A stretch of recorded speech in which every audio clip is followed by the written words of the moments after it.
year is complimentary. All you need is your VIN number on hand. Drive awareness, drive hope, and customize your plate today at atease.org. A Montgomery man was sentenced to 10 years in prison for securities fraud. 40-year-old Demetrius Blankenship was charged by the Montgomery County District Attorney for receiving investment money from a person in Maryland for a hydroponic farm project in Mississippi and Alabama that never materialized. Blankenship received $103,000 for this plan and used that money for personal expenses. Blankenship entered a guilty plea to these charges back in November of 2025. The Bay Minette City Council has brought on Lawrence Bautiste to help them find their next police chief. Bautiste is the former Mobile police chief and has been tasked with heading up a search committee for this new position. The former Bay Minette police chief, Al Tobert, resigned from that position last November. Jimmy Strackner was then named as interim police chief at that time. I'm Andrea Tice. For more news affecting Alabamians, go to 1819news.com. And while you're there, subscribe to the daily newsletter. What's your biggest investment? More than likely, it's your home. So treat it that way when you hire a painting contractor. At PBS Painting, there are no gimmicks, no $99 specials. Just quality painting and someone who treats your home with the same respect that you do. At PBS Painting, we have been painting for years and look forward to many more years to come. With PBS Painting, the job gets prepped properly, whether it's cleaning, scraping, or priming. We always use quality products, which is a must for a quality paint job. So if you're looking for a painter that doesn't need upfront money and is on the job at all times, then please give me a call.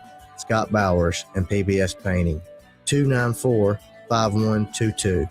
That's PBS Painting, 294-5122. Look at some of our work on Facebook at PBS Painting Montgomery.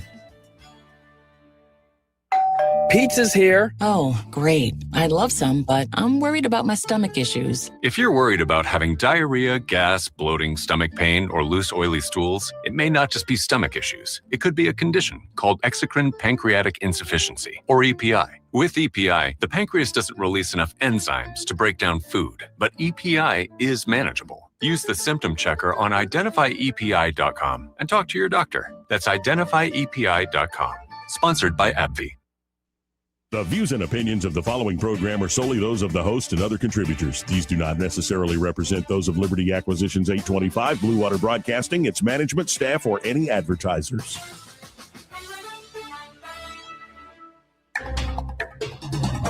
It's time for Montgomery's conversational radio show. It's News and Views on News Talk 93.1 FM. To join the conversation, call 272-9228.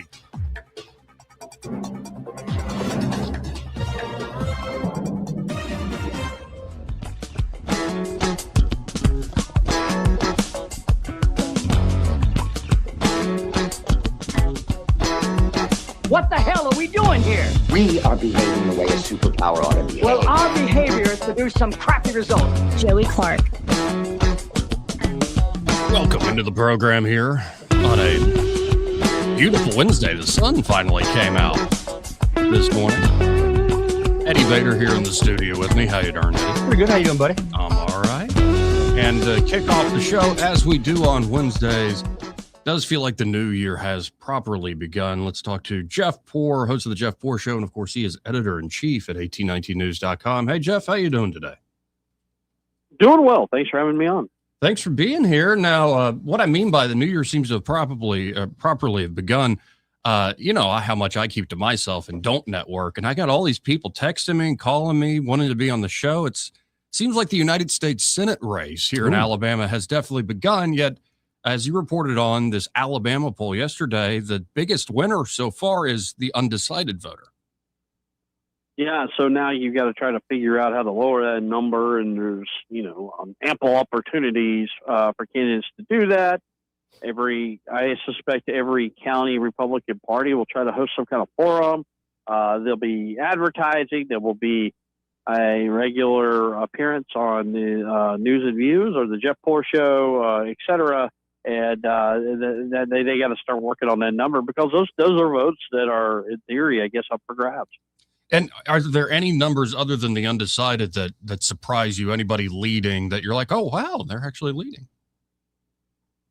Not really. We saw this probably earlier. So the polling was taken in mid-December. Okay. And that's sort of a bad time to poll. I mean, what's on your mind on December 18th? Christmas. It's just probably not next year's election. And that may contribute to maybe a 10%, bolstering of the undecided number, But I would say there's a couple of those races. For example, Steve Marshall actually lost a little bit since the last time, the same polling outlet, and the number of the undecided number increased since the last poll was taken. And so things like that are a little surprising, but like I said, I think maybe that has more to do with the sample you're asking the question of during the holiday season. Well, and one that was before the announcement, but Andrew Sorrell getting out of the Secretary of State's race. Congratulations to Caroline Dobson on that. He's going to run for state auditor. Is this a surprise move for you? A little bit, and he was leading the poll, Yeah. but she was going to probably dump $1 million into the race, and that's hard to overcome. I'll say this about the auditor's race: it's going to be the most expensive state auditor race in Alabama history. There's no doubt about it. You could probably do it for under $100,000 in the past, but I think both of these candidates now will. I mean, this is a pretty decent matchup, and it's hard to know. Sorrell has the benefit of incumbency, but Derek Chin sounds like a guy who's willing to fight it down to the wire there. So, and we'll see if Pendergrass stays in the race, if he even qualifies. But if it stays that way, I really do think you could see the potential for a runoff at the auditor level. And like I said, this is going to be a very expensive race, for better or for worse. Well, it looks like across the board, other than that Secretary of State race, that with all the undecideds and how tight the margins are, especially with A.J. McCarron no longer being in the lieutenant governor's race, like this is anybody's game across these statewide campaigns. I agree. I think Caroline Dobson, if she wanted to be lieutenant governor, could probably win that race. I mean, but she's not. I mean, I don't think she's going to do that. I think somebody could get in that lieutenant governor race. I do. I think there's an opening there. Wes Allen, keep in mind, he's been running for almost a year, and he is the front runner. There's a lot of undecideds, but I would have thought for someone that's put that amount of time into it would have chipped away at some of those undecideds. But I mean, he could build on what he has. Time will tell, but he hasn't gotten traction yet. So he's got to do something different than what he's been doing the last 8-9 months. Now, shifting gears to another local story that's the top headline there at 1819news.com for the moment. He's threatened to sick the National Guard on Montgomery. Mayor Stephen Reed begins fundraising off Tuberville bid for governor. I'd been predicting this is coming for months because, well, it's just common sense, but it's starting early. And I guess they're playing the Florida man card here. I think so. And I think there's going to be a lot more of that. I don't know that it's going to work. So here we are on January the 7th, and it's like full court press on the whole Florida, Alabama residency stuff. They're not going to beat Tommy Tuberville. And I don't think that they're going to win in a court of law either, the Democratic Party, if this is the strategy. Because like if your objective is to win that election, if Doug Jones, that's his objective here, then why are we? You need something better than this. I think. I think. Is there any expectation, Joey, that any court in this state, if it goes all the way to the Alabama Supreme Court, is going to disqualify Tommy Tuberville? No, none at all. And I think you made the point to me months ago. If it was a reality, you would have had a Republican who would have done this. Yeah, I think so. You would have more Republican. Ainsworth would have looked harder at this because he's got a vast amount of more resources than the Democratic Party does at his disposal. And they looked at it from every angle. And you talk to these guys, they have lawyers, very smart lawyers, who have looked at it from every angle. There's, I don't think this is the way to go for Democrats. They got to do better than these gimmick trick plays, these ad hominem things. They got to be for something. And what is the Alabama Democratic Party for right now? Yeah, it's a good question, and I think they are still lost in the wilderness. And depending on what the Supreme Court does with that Section 2 voting rights case with redistricting, it could be even more lost in the wilderness. But it's always interesting to see. This is from Reed's Mission Pact. Let me just read it for the audience real quick, Jeff, a little bit of it, saying, quote, Tuberville is leaving office, but despite having a rare chance to operate without fear of retribution from the D.C. political machine, has stayed in line with the people voting to cut our health care and unleash chaos in our communities, and his campaign rhetoric isn't any better. He's threatened to sic the National Guard on Montgomery and has vocally opposed our actions to improve our city. Well, okay, I was trying to turn over a new leaf for the new year, but that's just mayor jackass sort of commentary right there. No, we need the National Guard or somebody to start kicking down some doors in the city. Remember, though, Joey, remember when he won election first time, the billboard that he put up with Trump leaving, let's take the trash out. Yeah. Right, so remember who you're dealing with, everybody. But I want to say this, though. You're right. His perception of the world and of the Democrat voter in Montgomery, Alabama that's not going to work. You're right. There's a real sort of fatigue with public safety and the way it's being handled in Montgomery, even if it's getting better. And they trot out these kind of cherry-picked statistics every so often to tell you it's getting better. That doesn't work. It never works, right? Right.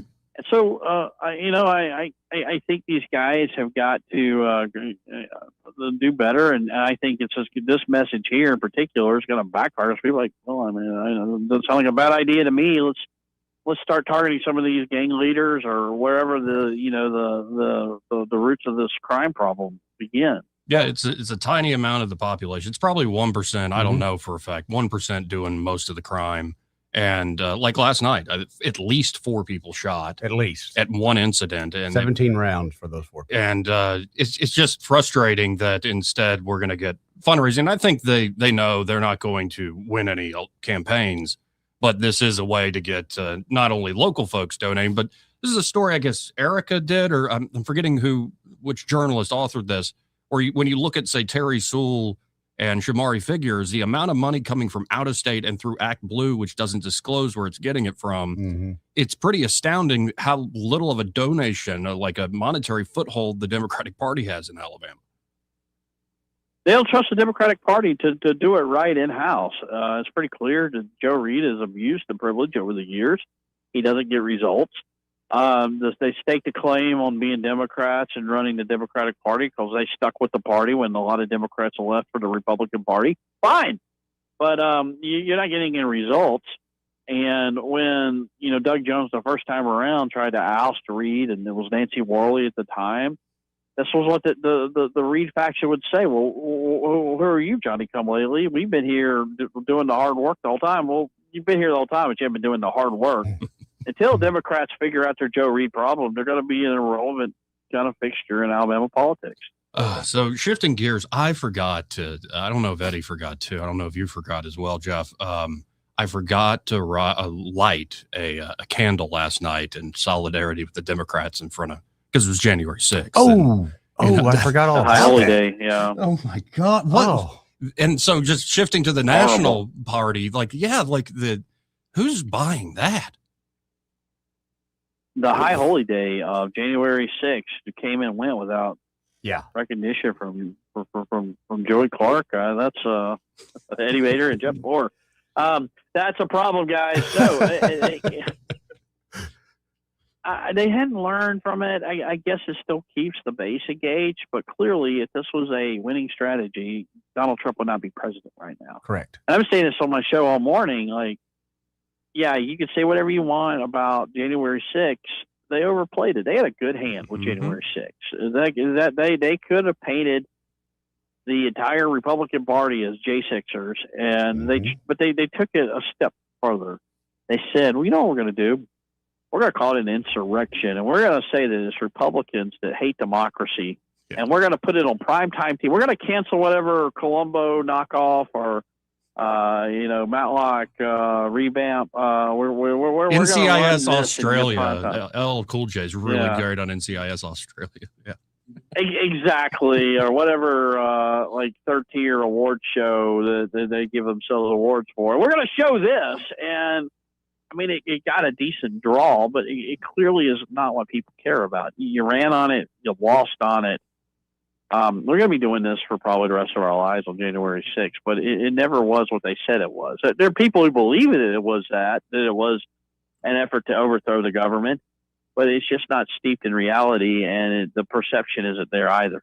Now, if the Democrats weren't so miserable, I want to shift to something that could be an effective line of attack, and maybe it will prove to be effective. Essentially, a line along the, Trump cares more about who's ruling in Caracas and not about the cost of goods at the grocery store. Trump cares more about seizing tankers and oil in the North Sea and, pissing off Russia and China than worrying about, what you're doing here in this country. And he won't release the Epstein files. He's not transparent. Like, does this have, you think, in your mind, any traction, especially with the more independent folk out there? Not really. The independent folk are independent because I believe your independent voter isn't engaged. They have their daily lives they are more concerned with, and it's the economy. It's going to be. I was talking yesterday at Forestry. I was part of a panel discussion, but before I went on, Jim McLaughlin, the pollster for Trump, gave a speech, and all of that. I mean, like when they polled it, things like Venezuela or even Israel, as it's the fight online, it's like 2%. Wow. The vast majority of people care about the economy. It really is affordability, and the Trump administration is making a big bet that the economy is going to take off in the first 6 months of 2026. That's where they pin their political hopes, and I think all this stuff. You and I obviously care about it. But the foreign policy stuff just doesn't matter. Now you're going to say that they put more emphasis on foreign policy than they have on the economy, on domestic politics. And sure, maybe that's a fair line of attack. I don't think that people are even aware. The majority of the public is not aware that Trump's seizing oil tankers or they're trying to get in and out of Venezuela right now. Well, and then one element, and you definitely see this online, is, and I've done a complete 180 on this guy. It's almost like he was unchained once he got out of the Senate, but Marco Rubio. Like, what do you make of just Rubio's role? I mean, in this administration at this point, it's like him and Vance seem to be the top two guys to go. And Bessent maybe is a great spokesman on the economy, but it's Rubio and Vance helping really run that show. Yep. Those are two very contrasting walks of life, too, right? The Vance and the Rubio. But the thing about Rubio that's intriguing to me is it's not your typical cookie cutter neoconservative. We got to go take the fight to them before they bring it to us or whatever. But it is it's sort of this dominance in the Western Hemisphere that I think it comes from a different place, South Florida. And the Hispanic population there that's not, from Mexico, but from beyond. And, I got to think that Cuba's got to be looking over their shoulder right now. I mean, there are people who think that they were unjustly still in this day and age, that the whole rise of Castro was unjust and they lost a lot of wealth and that they want to right that wrong. Well, and the thing that really, I saw people dancing in the streets and, I've known about like Cuban Americans and how such as patriots and how much they can't stand communism and the Castro regime and all this stuff. But what really hit me was, I don't know if you saw the clip, The View, where Anna Navarro went off on Whoopi Goldberg and essentially said, y'all can argue maybe this wasn't the right way to do it, but I'm glad that tyrannical, murderous son of a bitch got his day and it coming to him. And it's like, wow. The one woman who is just shamelessly will quote left-wing talking points, something she really cares about that's personal. Yeah. It's kind of, it's one of those issues. Yeah.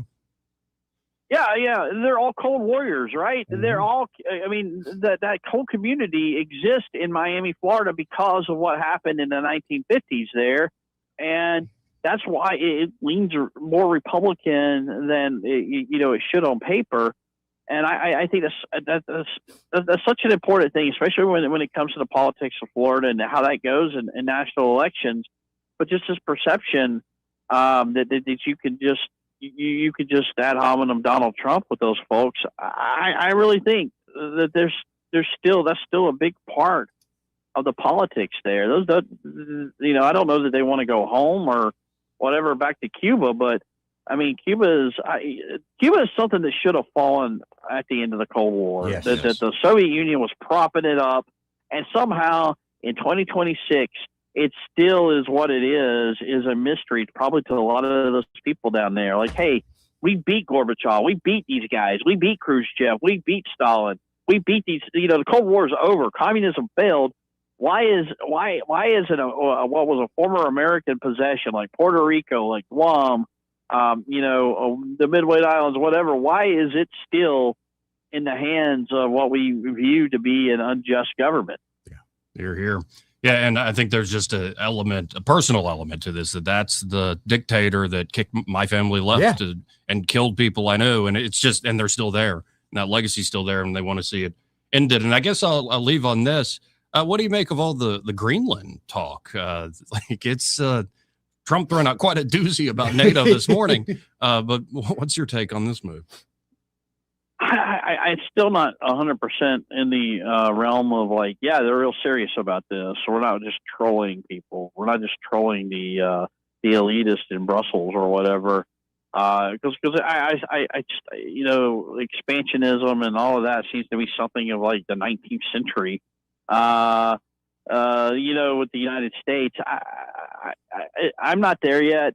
Maybe I need to take it a little more seriously, but I haven't gotten to the point where I'm like, oh yeah, this is definitely our serious overtures for the United States to stake claim to Greenland. Well, I was thinking about it in terms of, and maybe you have insights on a deeper level than I do about this gentleman I'm about to name, Stephen Miller. I saw him on Jake Tapper's show, and what Miller seems to be throwing out there, I would put him in that inner circle with like Rubio and Vance and a few others. He seems serious about it.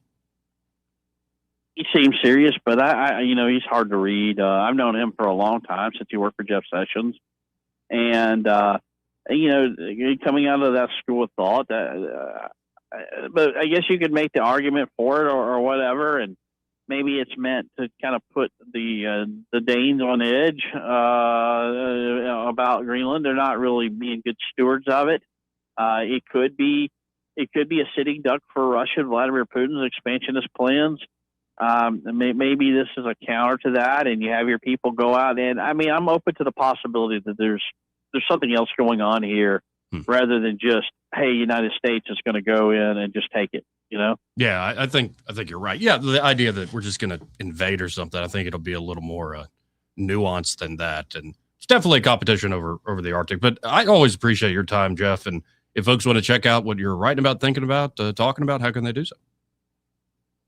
First, you need to go to 1819 News, 1819news.com. But you can find me on X/Twitter at Jeff_Poor. Appreciate it. Talk again next week.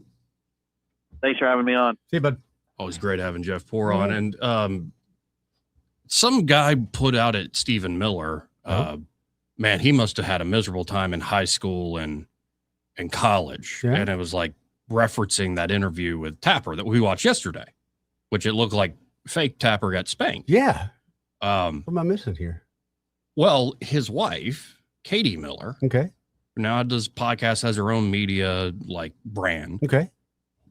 Posted, like, I think it was Nancy Grace. I forgot about this. I remember Stephen Miller. It would be in my inbox, as Jeff Poor just said, when I was working with Greg Budell in particular, but with Dan Moores as well. In my inbox would be Stephen Miller with Jeff Sessions' office. Hey, can we get the senator on? Yeah. So it's like, it's kind of crazy. The guy, I don't know him well, it was just email exchanges, pleasantries. But that guy is now up on the stage, really on a top player on the stage. But what Katie Miller, Stephen Miller's wife, shared. Mm-hmm.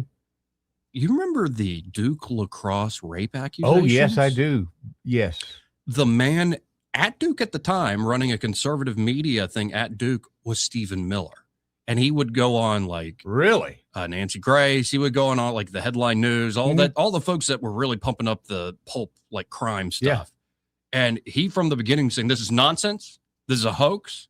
You don't have any evidence. And he like, and you're like, oh my God, this kid's been doing stuff like this since I didn't know he was doing that long. 20 something years old. And and of course people disappear from the limelight and you go get real jobs and stuff. But but that took a lot to stand up to that, Joey. I know you might have been a little bit younger then, but that was a huge, it began the whole white shame movement where it felt like you could do nothing and right. It was a complete hoax. Yeah, it was. And so many people felt that from the beginning, but again, couldn't, or just too afraid to put that out there. They had somebody in their corner. Yeah, it's just it's interesting when you go, well, he must have had a terrible time in college. Like, no, he was Not doing really. He was gotten on the national stage and he was proven right with time. Like, yeah, I think how is that bad? I still don't see the bad. What am I missing no, here? it's a lot of folks that are just tired of like what Miller is so often doing, not to give the game away, but I've noticed this when I talk to like my lib uncle and other folks who are maybe even just consuming whatever the talking points are of the day, which I do, but I try to do more than that. What you notice what Miller does and what a lot of people, smart folks on the right that are running things are doing is they no longer accept the frame of debate and the whole worldview. It's like, if you want to get to where I'm actually coming from, you need to at least in good faith understand I have a different perspective than you. Yeah. Like, I don't think the international rules-based order has really ever been all that rules-based or all that liberal or much of an order for a while. Agreed. It was more Pax Americana, and now we're reassessing the board. And we are understanding that as much as we believe in the ideals of freedom and democracy, those ideals can only be seen through if you respect the iron rules of power that have existed since the dawn of man. But if I'm not getting my way, Joey. Right. So, but and folks, like, they're eggheads who don't want to even hear that. They're like, like, you're just bringing up old reactionary crap. And it's just like, no, I think y'all live in Looney Tune land. Like, this is not, you haven't lived in the real world for a while, especially on American foreign policy. And we've seen the mess that is created. Well, speaking of that, and to me, the failures of the press, who was that guy? Nick Shirley. That did the Somalia thing? Yeah. Well, they have been coming after him. Yep. No, this is the program. If you do blows something, me away. They will try to ruin you. He's a young guy. And let's not forget, if you do something, they might shoot you through the frickin' neck and then piss on your grave and laugh at your widow and question every move she makes afterwards. So true. That's the world we're in, sadly. Sadly, but it is. Yeah. It is. I want to check that world out. I'd like to leave, Joey. Sure, you want to? This time last week, I didn't have any of these problems. I know your disbelief about all the space stuff, but hey, if Elon's got a trip to the moon base, he's got an open seat. I'll take a ride, man. Yeah, you always your eye in Jamaica. It's like, you want to go snorkeling on the moon? Oh man! So my snorkeling business in Jamaica, it's gone. Yeah, it can't happen. I saw too many people that just take advantage of free drinks, and there is a huge liability there. So I'll have to come up with some business plan. Maybe just like you need to rewatch Cocktail with Tom Cruise. That's a good idea. Yeah. Sorry, we keep playing footsie here. Like, I didn't realize you're all the way over there and your legs are that freaking long. Legs, man. Our toes keep touching. Yeah. It's freaking me out. You too, Joey. On that disturbing note, we got to hit a break. First, this part of the program brought to you by Montgomery Men's Health. Yes. And they're at Montgomery Men's Health. They're ready to help you men out, whether it's ED or low T. Right. Both can be, embarrassing. Both can leave you not only kaput in terms of the bedroom or family life or, love life and these sorts of things. It's energy level. It can also even affect your career. Like, maybe you have a high level career where you need that energy. You need that sort of need that drive, healthy aggressiveness and energy. But a lot of men just try to power through. But guys, it's no more excuses. It's time to actually get the job done. Montgomery Men's Health has a urologist and providers focused solely on ED and low T the right way. No unproven snake oil stuff that you're going to find online, which is all the rage these days. But since 2022, Montgomery Men's Health have been helping men reclaim their confidence with safe, effective treatments. And did you know there's treatments that can help you maintain what you've got? So it might be you're not in a big rut, but you're like, hey, let's actually stay on top of it before a problem happens. So just like going to the gym to maintain muscle, there's a way to keep ED and low T at bay without a pill even. So it's time to show up for your family and your life like never before. Turn your tomorrows into today in this new year. Call up Montgomery Men's Health at 440-3663. That's 440-3663. Or you can book online in under 30 seconds at MontgomeryMen'sHealth.com. Montgomery Men's Health for every man in every season of life. We'll be right back. Want to carry News Talk in your pocket? Download the News Talk 93.1 app from the App Store. Available on iPhone and Android. Never miss a moment. Download now. Hi there, I'm Kim Williams with Alabama Home Mortgage. For years, I've been asking you to call me at Alabama Home Mortgage because there is a difference in mortgage companies. Did you know the current national average turn time to close on a mortgage is 48 business days? But not at Alabama Home Mortgage. At Alabama Home Mortgage, our average close time is 16 business days. That's a month faster than the rest. How do we do it? With over 60 years of combined experience in the industry. Our team knows mortgages. Our years of experience yield a better experience for our customers. Folks, time is money.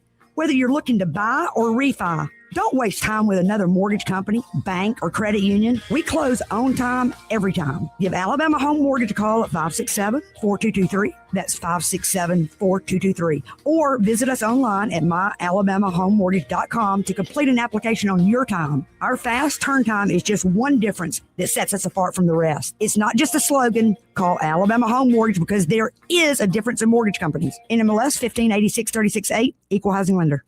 Kick off 2026 with a money-saving deal at the River Region's top pizza buffet. Pizza Perfect. In January, get $5 off any large pizza. No matter how many toppings, you'll save $5. Pizza Perfect's buffet includes pizza as well as spaghetti, breadsticks, salad, dessert, and drink for only $13. The buffet is available Monday through Saturday for lunch and for dinner on Tuesday, Friday, and Saturday. In January, get $5 off any large pizza at Pizza Perfect, Coliseum Boulevard in Eastbrook, available for carryout and delivery. Hi, this is Bo Goodson from the Goodson Group with your Real Estate Minute. Are you getting ready to put your home up for sale? Remember the 6 Ps. Prepare your home by deep cleaning, painting where needed, yard work, decluttering the inside. Present your home to the market through the experienced realtor who knows how to market the home and get it sold. Price the home at fair market value of what the home should bring in today's market. Your realtor can guide you in pricing the home to sell, not sit. Pay for part of the closing cost and provide a 1-year warranty. Buyers today don't have the down payment and all the cost of buying a home without some help. Prepare to look at offers from the marketplace and accept the best offer for your needs. And 6, place your trust in experienced professionals, including your realtor, closing attorney, and mortgage company. For all the details, call Bo Goodson at the Goodson Group, 221-2883. And remember, we are now hiring agents, both new and experienced. Call me today for an interview. Bo Goodson, 221-2883. With the Wall Street Business Report, I'm Rich Thomason. Wall Street's red-hot rally has cooled a bit, although the benchmarks continue to hover in record territory. Now, investors are turning their attention to global interest rates and uncertainty caused by the situation in Venezuela. This year could see prices at the pump tumble to their lowest level in 6 years. That's according to a new analysis by Gas Buddy. The average price of gas around the United States this year is expected to dip to $2.97 per gallon, down 13 cents from 2025. Gas Buddy is citing strong refinery output, lower oil prices, robust crude production, and softer seasonal demand as the main reasons behind this decline. Correspondent Bill Alexander. Warner Brothers has once again rejected Paramount's latest takeover bid and is telling shareholders to stick with a rival offer from Netflix. For the Wall Street Business Report, I'm Rich Thomason. The Rich Thomas Weather Network is brought to you by Earnest Financial. If you're tired of losing your money in the stock market, call David Earnest, 334-279-7431. Earnest Financial, LLC. Well, hi, everybody. It's a very mild forecast for now, at least through the end of the work week. We'll say partial sunshine today with a high temperature today and tomorrow in the middle 70s. The night's running way above normal. Overnight low temperature tonight down to about 58. Could be some isolated showers on Thursday, but a better chance of rain begins on Friday afternoon. Showers and storms likely Friday night and through the first half of the day on Saturday. Some of those storms could be strong, possibly severe. Then a big cool down starts on Sunday with high temperatures barely into the low 50s. And we'll fall to the 20s on Sunday night. From the Blue Water Weather Center, this is Rich Thomas. The holidays may be over, but the bills don't have to weigh you down. Let ASE Credit Union help lighten your financial load with our special post-holiday loan options. Visit us online at yourasecu.com or stop by one of our branches to learn more. Terms and conditions apply. Federally insured by NCUA. We get Montgomery talking 24 hours a day. The River Region's most trusted voice. News Talk 93.1 FM WACV.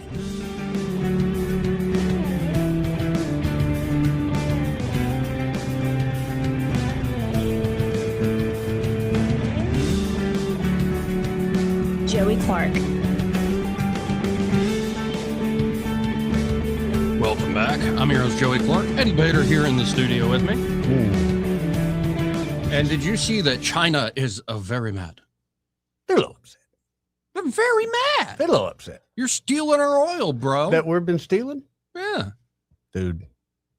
I'm sorry, but I love the fact that we are slowly kicking the Chinese back. Because someone that travels around a lot, there's Chinese influence all over this world, but holy cow, it should not be this strong in our backyard.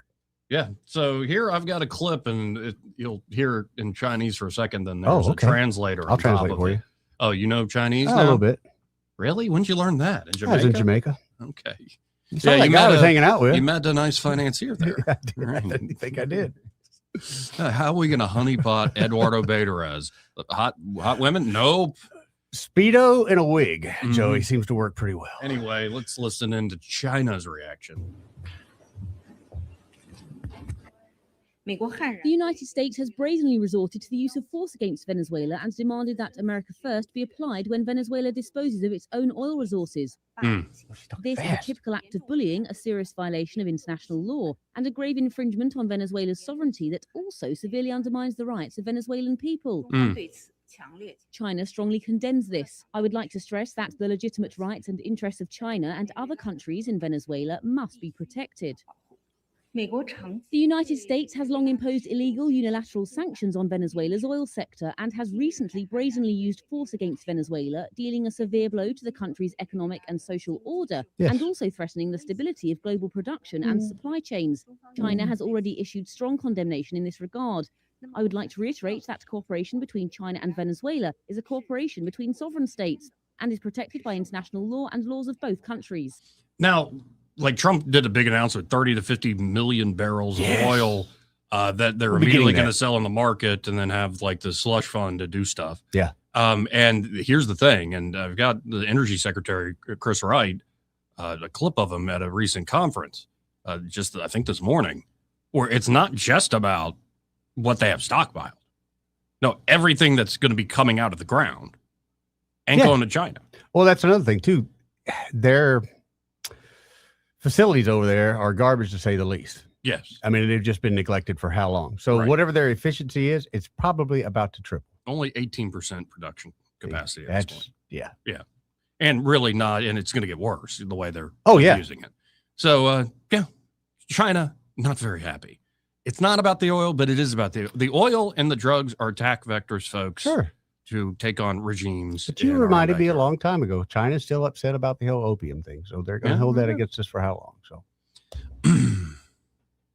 by the way, as I was riding in, stupid song came on my random playlist. What's that? If I told you had a beautiful body, would you hold it against me? Yeah, that's one of my drunk classics there. 272-9228. Let's go to Bill. Hey, Bill, how you doing? I'm great. How y'all doing? Pretty good, Bill. Right. So, you brought up a name a while ago, and I haven't heard much about him.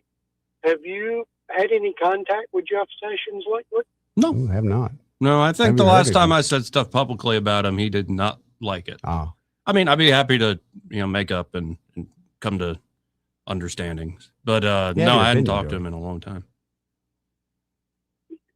Please reach out to him and see if he would come on. I would love to hear his opinion of some of the stuff that's going on. Good idea. I think you're right at that long-term perspective. And on the way out the door, I was criticizing the whole recusal with the AG stuff during Russiagate.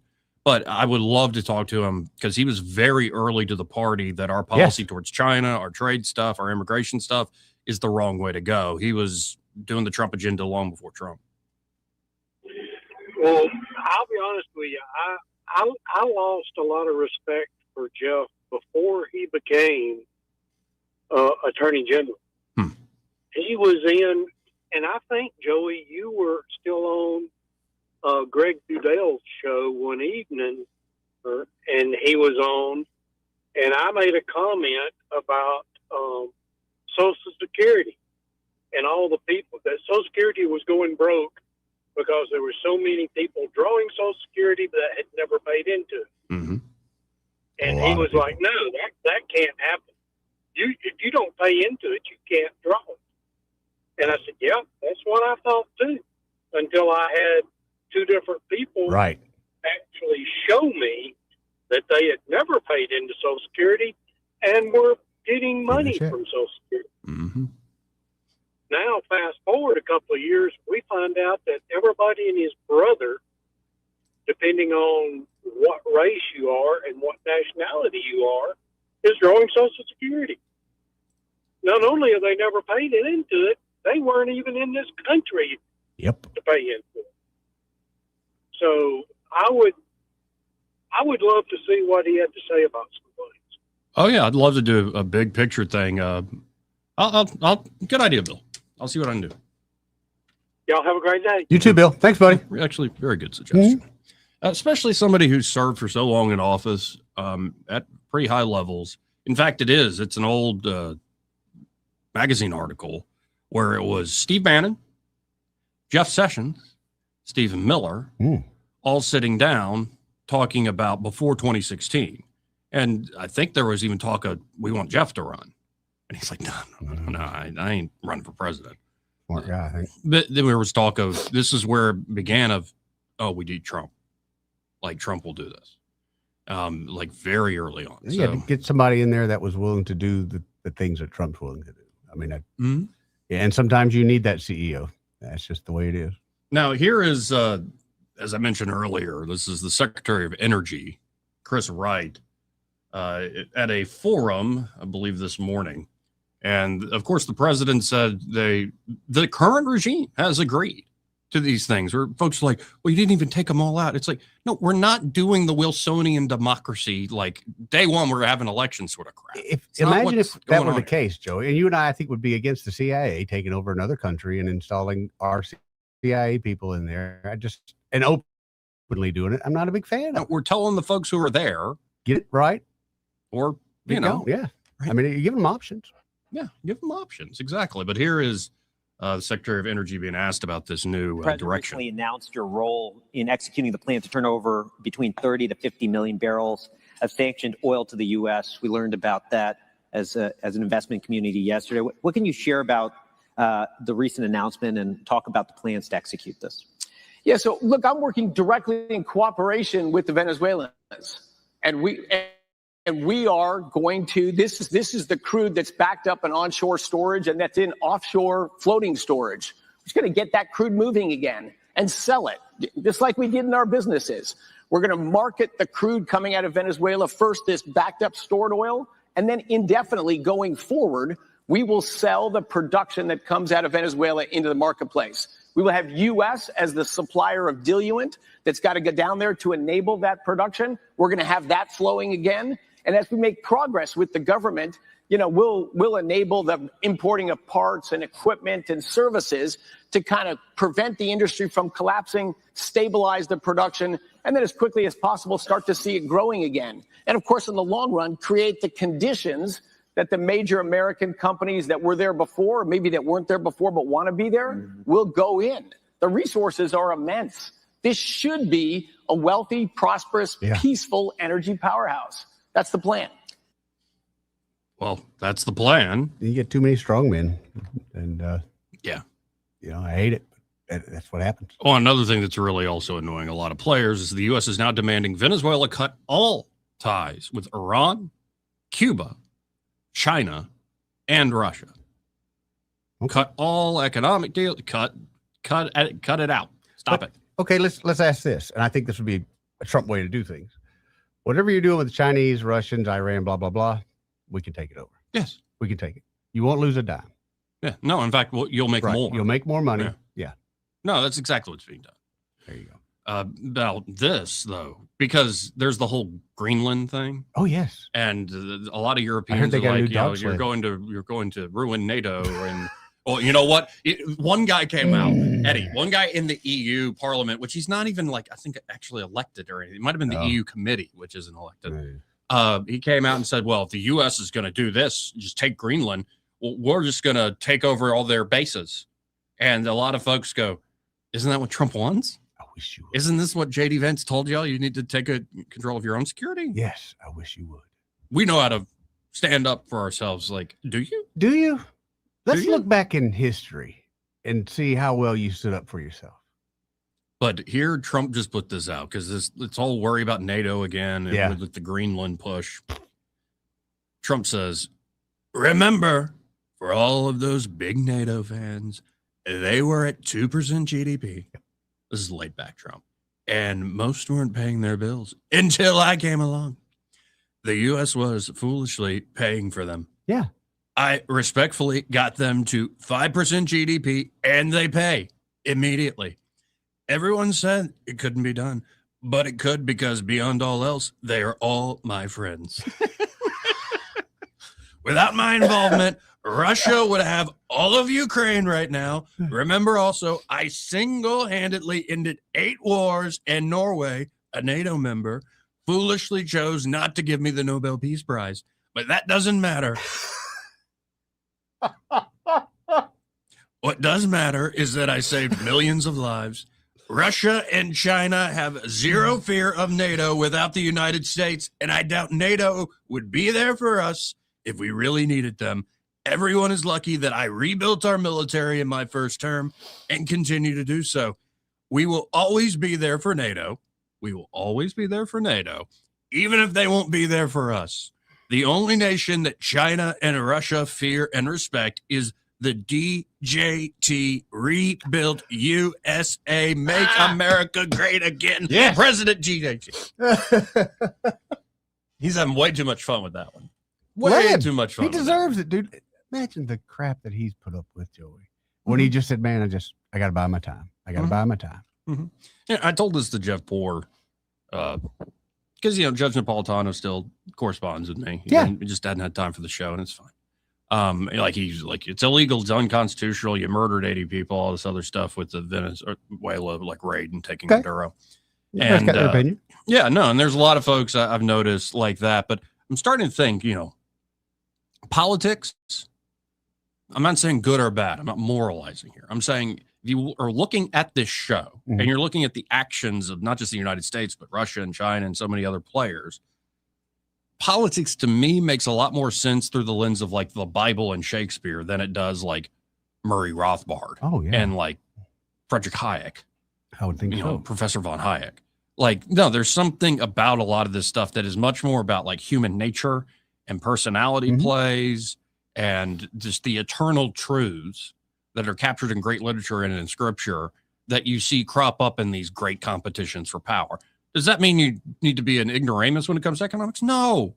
Should you have principles that it's really bad to hurt people and kill people? Yes. Generally speaking, I completely agree, but you can't just moralize against these hard realities of human nature and this cracked, fallen world. You can't. But here in the U.S., we've tried to do that forever. Yes. I mean, we try to do it to each other, and it never works. And I think of that because you brought it up. Think of on a personal level, all the crap Trump's had to put up with. Think on a personal level, somebody to repeat Anna Navarro on The View, who is shameless in repeating whatever the talking points are of the day, and she does it well. Good. God love you, Anna. But she does her job. She even is I'm glad that son of a bitch got it, what was coming to him, talking about Maduro. Suddenly it was personal. Yes. And so you've got to keep in mind, for better or worse, that these elements always crop up. And hopefully there's always folly potentially, especially in these big, great political games.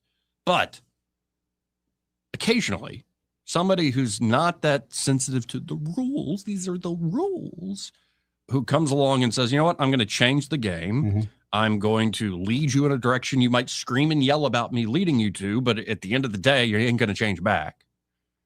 And I think that's what Trump is doing. Again, for better or for worse. There's a lot of stakes here, and there's a lot of you're spinning a lot of plates right now. Yeah, but we knew this coming in that this was going to be painful because we kind of fell so far back. And honestly, it takes someone like Trump with that Trump attitude and that ego that kind of pushes forward, because not all Americans would be willing to do the things that he's willing to do, but we'll follow someone else do it. Yep. And I hate saying that. It makes us sound a little bit soft, but look at us past 8, 10, 12 years. And by the way, we mean it. Russia sent a submarine and a warship to assist an oil tanker targeted by the U.S., and we just boarded it and took it anyway. Well, they painted the Russian flag on it. Right.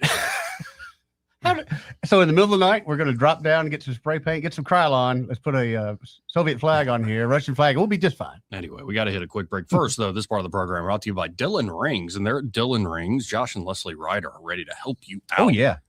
Maybe for the new year, have something just completely new made for you. You know, a lot of people hang their hat on like Valentine's Day and Christmas and birthdays to give gifts. Joey, those days you have to. You're expecting. It's obligatory. Right. But unexpected gifts at unexpected time. Sorry, I'm a fan of finding I think that's an unexpected gift at an unexpected That's a very time. good way to put it, though. Right. That can really, you can steal somebody's heart with that sort of Have approach. you ever given or know anyone that's ever given a woman a piece of jewelry out of the blue and that woman be offended? No. And what if it's not like you show it with just some rando piece of jewelry? Oh, yeah. It could be a crapshoot that she doesn't like whatever you picked out. But she'll appreciate the gesture and then go trade it in. Yeah. What if you do like a project together? Like you go, I'm going to have a custom design, say, necklace made for you by Josh Ryder himself. Chicks dig that, and we can do man. the whole process together. That whole collab, yes. Right.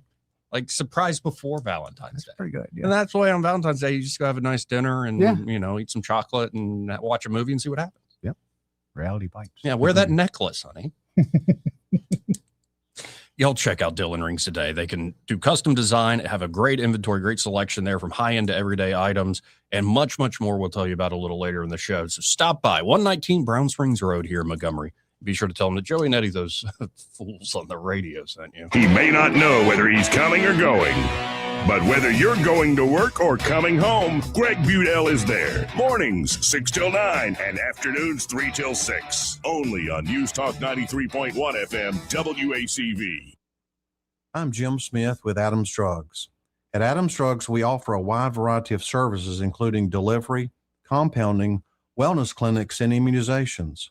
Now is the time to visit any Adams Drugs location and get your flu shot. Getting an annual flu shot can help prevent you from getting the flu, reduce the severity of symptoms if you get the flu, and prevent serious complications such as hospitalization and death.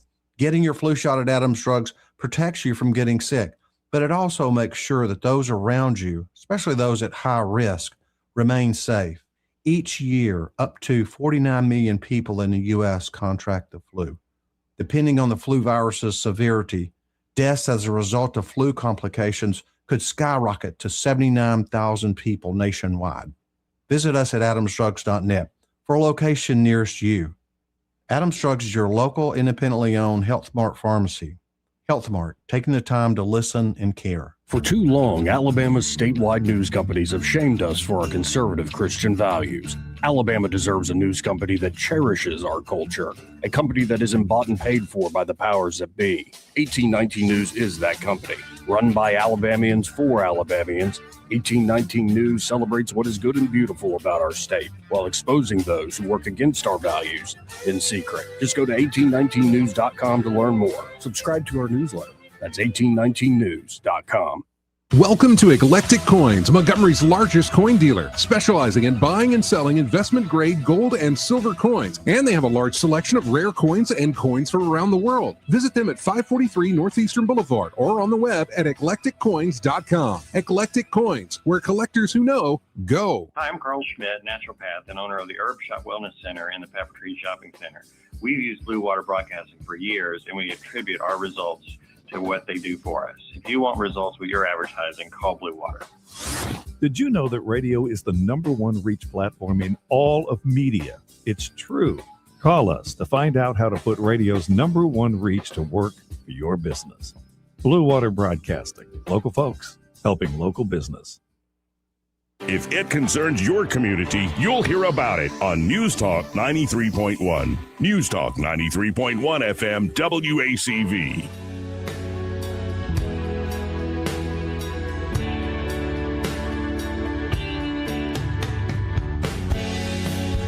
Welcome back. Normally we would talk to Austin Barenko with Invista Advisors at this time, but he is tied up. Making folks money, Joey. I always love when our sponsors are busy. Yep. But of course, he runs the brokerage desk there at Invista Advisors. And so, yeah, if you got a lot of money, you want to manage that stock portfolio, that investment portfolio, of course, they can do that for you there. And that's always part of a larger financial plan. So it's not just about, the brokerage desk. It's about planning for the future, planning for retirement, planning for end of life.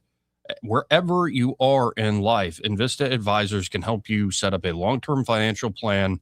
They have a multidisciplinary team, CPAs, business consultants, investment advisors. They all work together to provide a comprehensive approach to that financial plan and asset management. So if you are interested in a great firm with a great track record and just folks easy to work with, call them up, start the conversation today at 387-0094. That's 387-0094. Be sure to tell them Joey and Eddie, those fellas on the radio, sent you, and that, well, they were going to talk to Austin Branco, but he was busy man.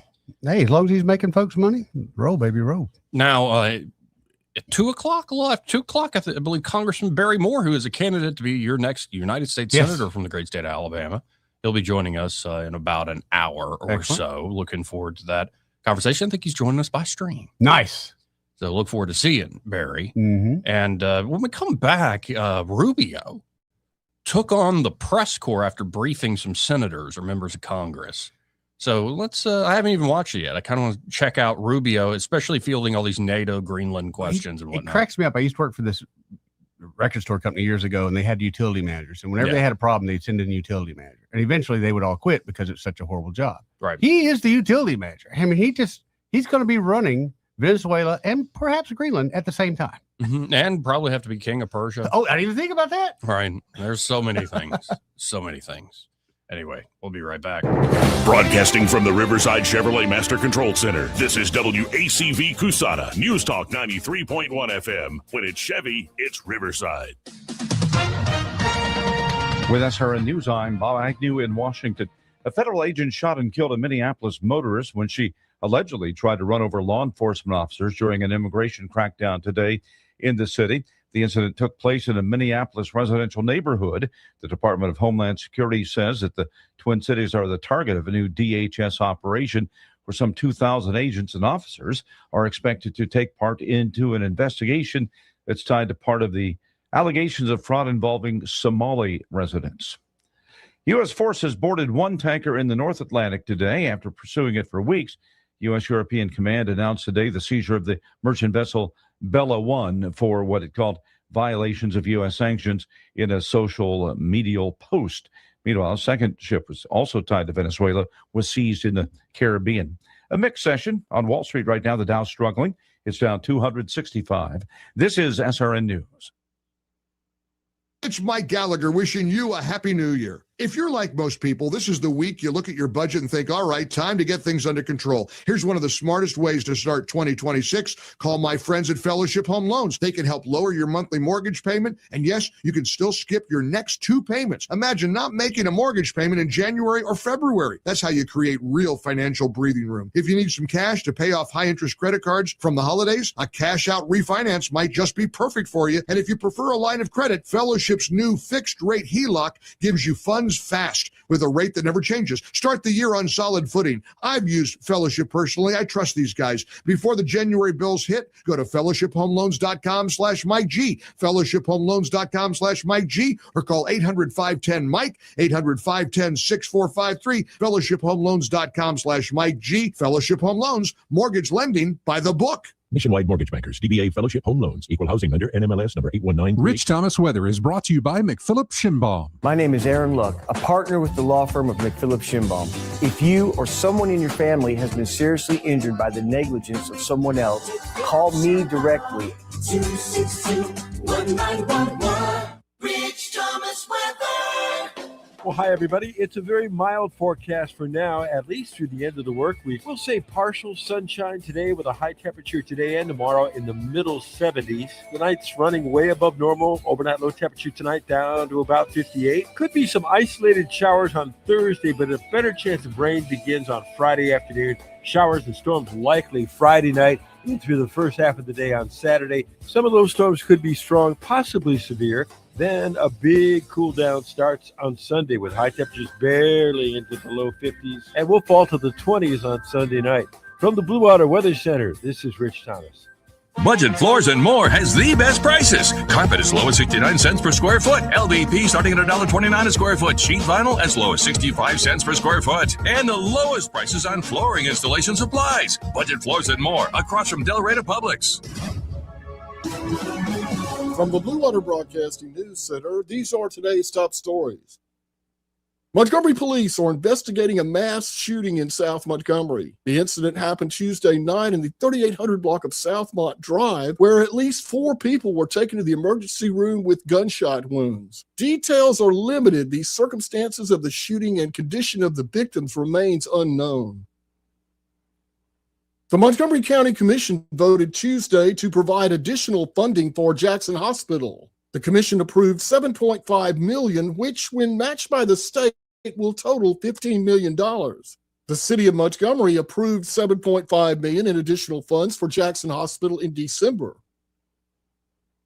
Alabama Secretary of State Wes Allen has directed the immediate removal of nearly 200 non-citizens from the state's voter rolls. Allen made the announcement Tuesday after his office discovered 186 non-citizens were registered to vote in Alabama. It is unclear which or how many Alabama elections the non-citizens voted in. From the Blue Water Broadcasting News Center, I'm Sky Mosley. This hour of news and views is brought to you by our good friends at Alabama Home Mortgage. Alabama Home Mortgage, 567-4223. Visit them on the web at myalabamahomemortgage.com. NMLS number 1586368, an equal housing lender. As a mom, comforting my family is what I do best. Vicks Vapor Stick provides soothing, non-medicated Vicks vapors in an easy-to-apply stick, and it dries fast, so there's no mess. I use it to comfort myself and my family. Thanks, Mom. Vicks Vapo Stick, soothing comfort for the whole family. And try Vicks Vapo Shower Max for steamy Vicks vapors when you need more comfort for yourself. Use as directed. The views and opinions of the following program are solely those of the host and other contributors. These do not necessarily represent those of Liberty Acquisitions 825, Blue Water Broadcasting, its management, staff, or any advertisers.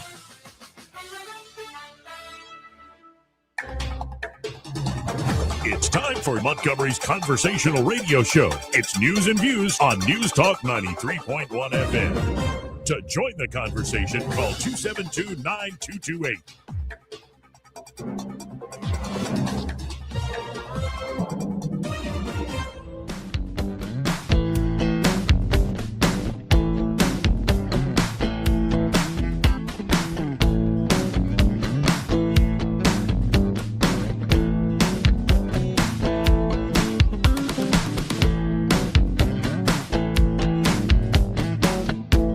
Welcome back.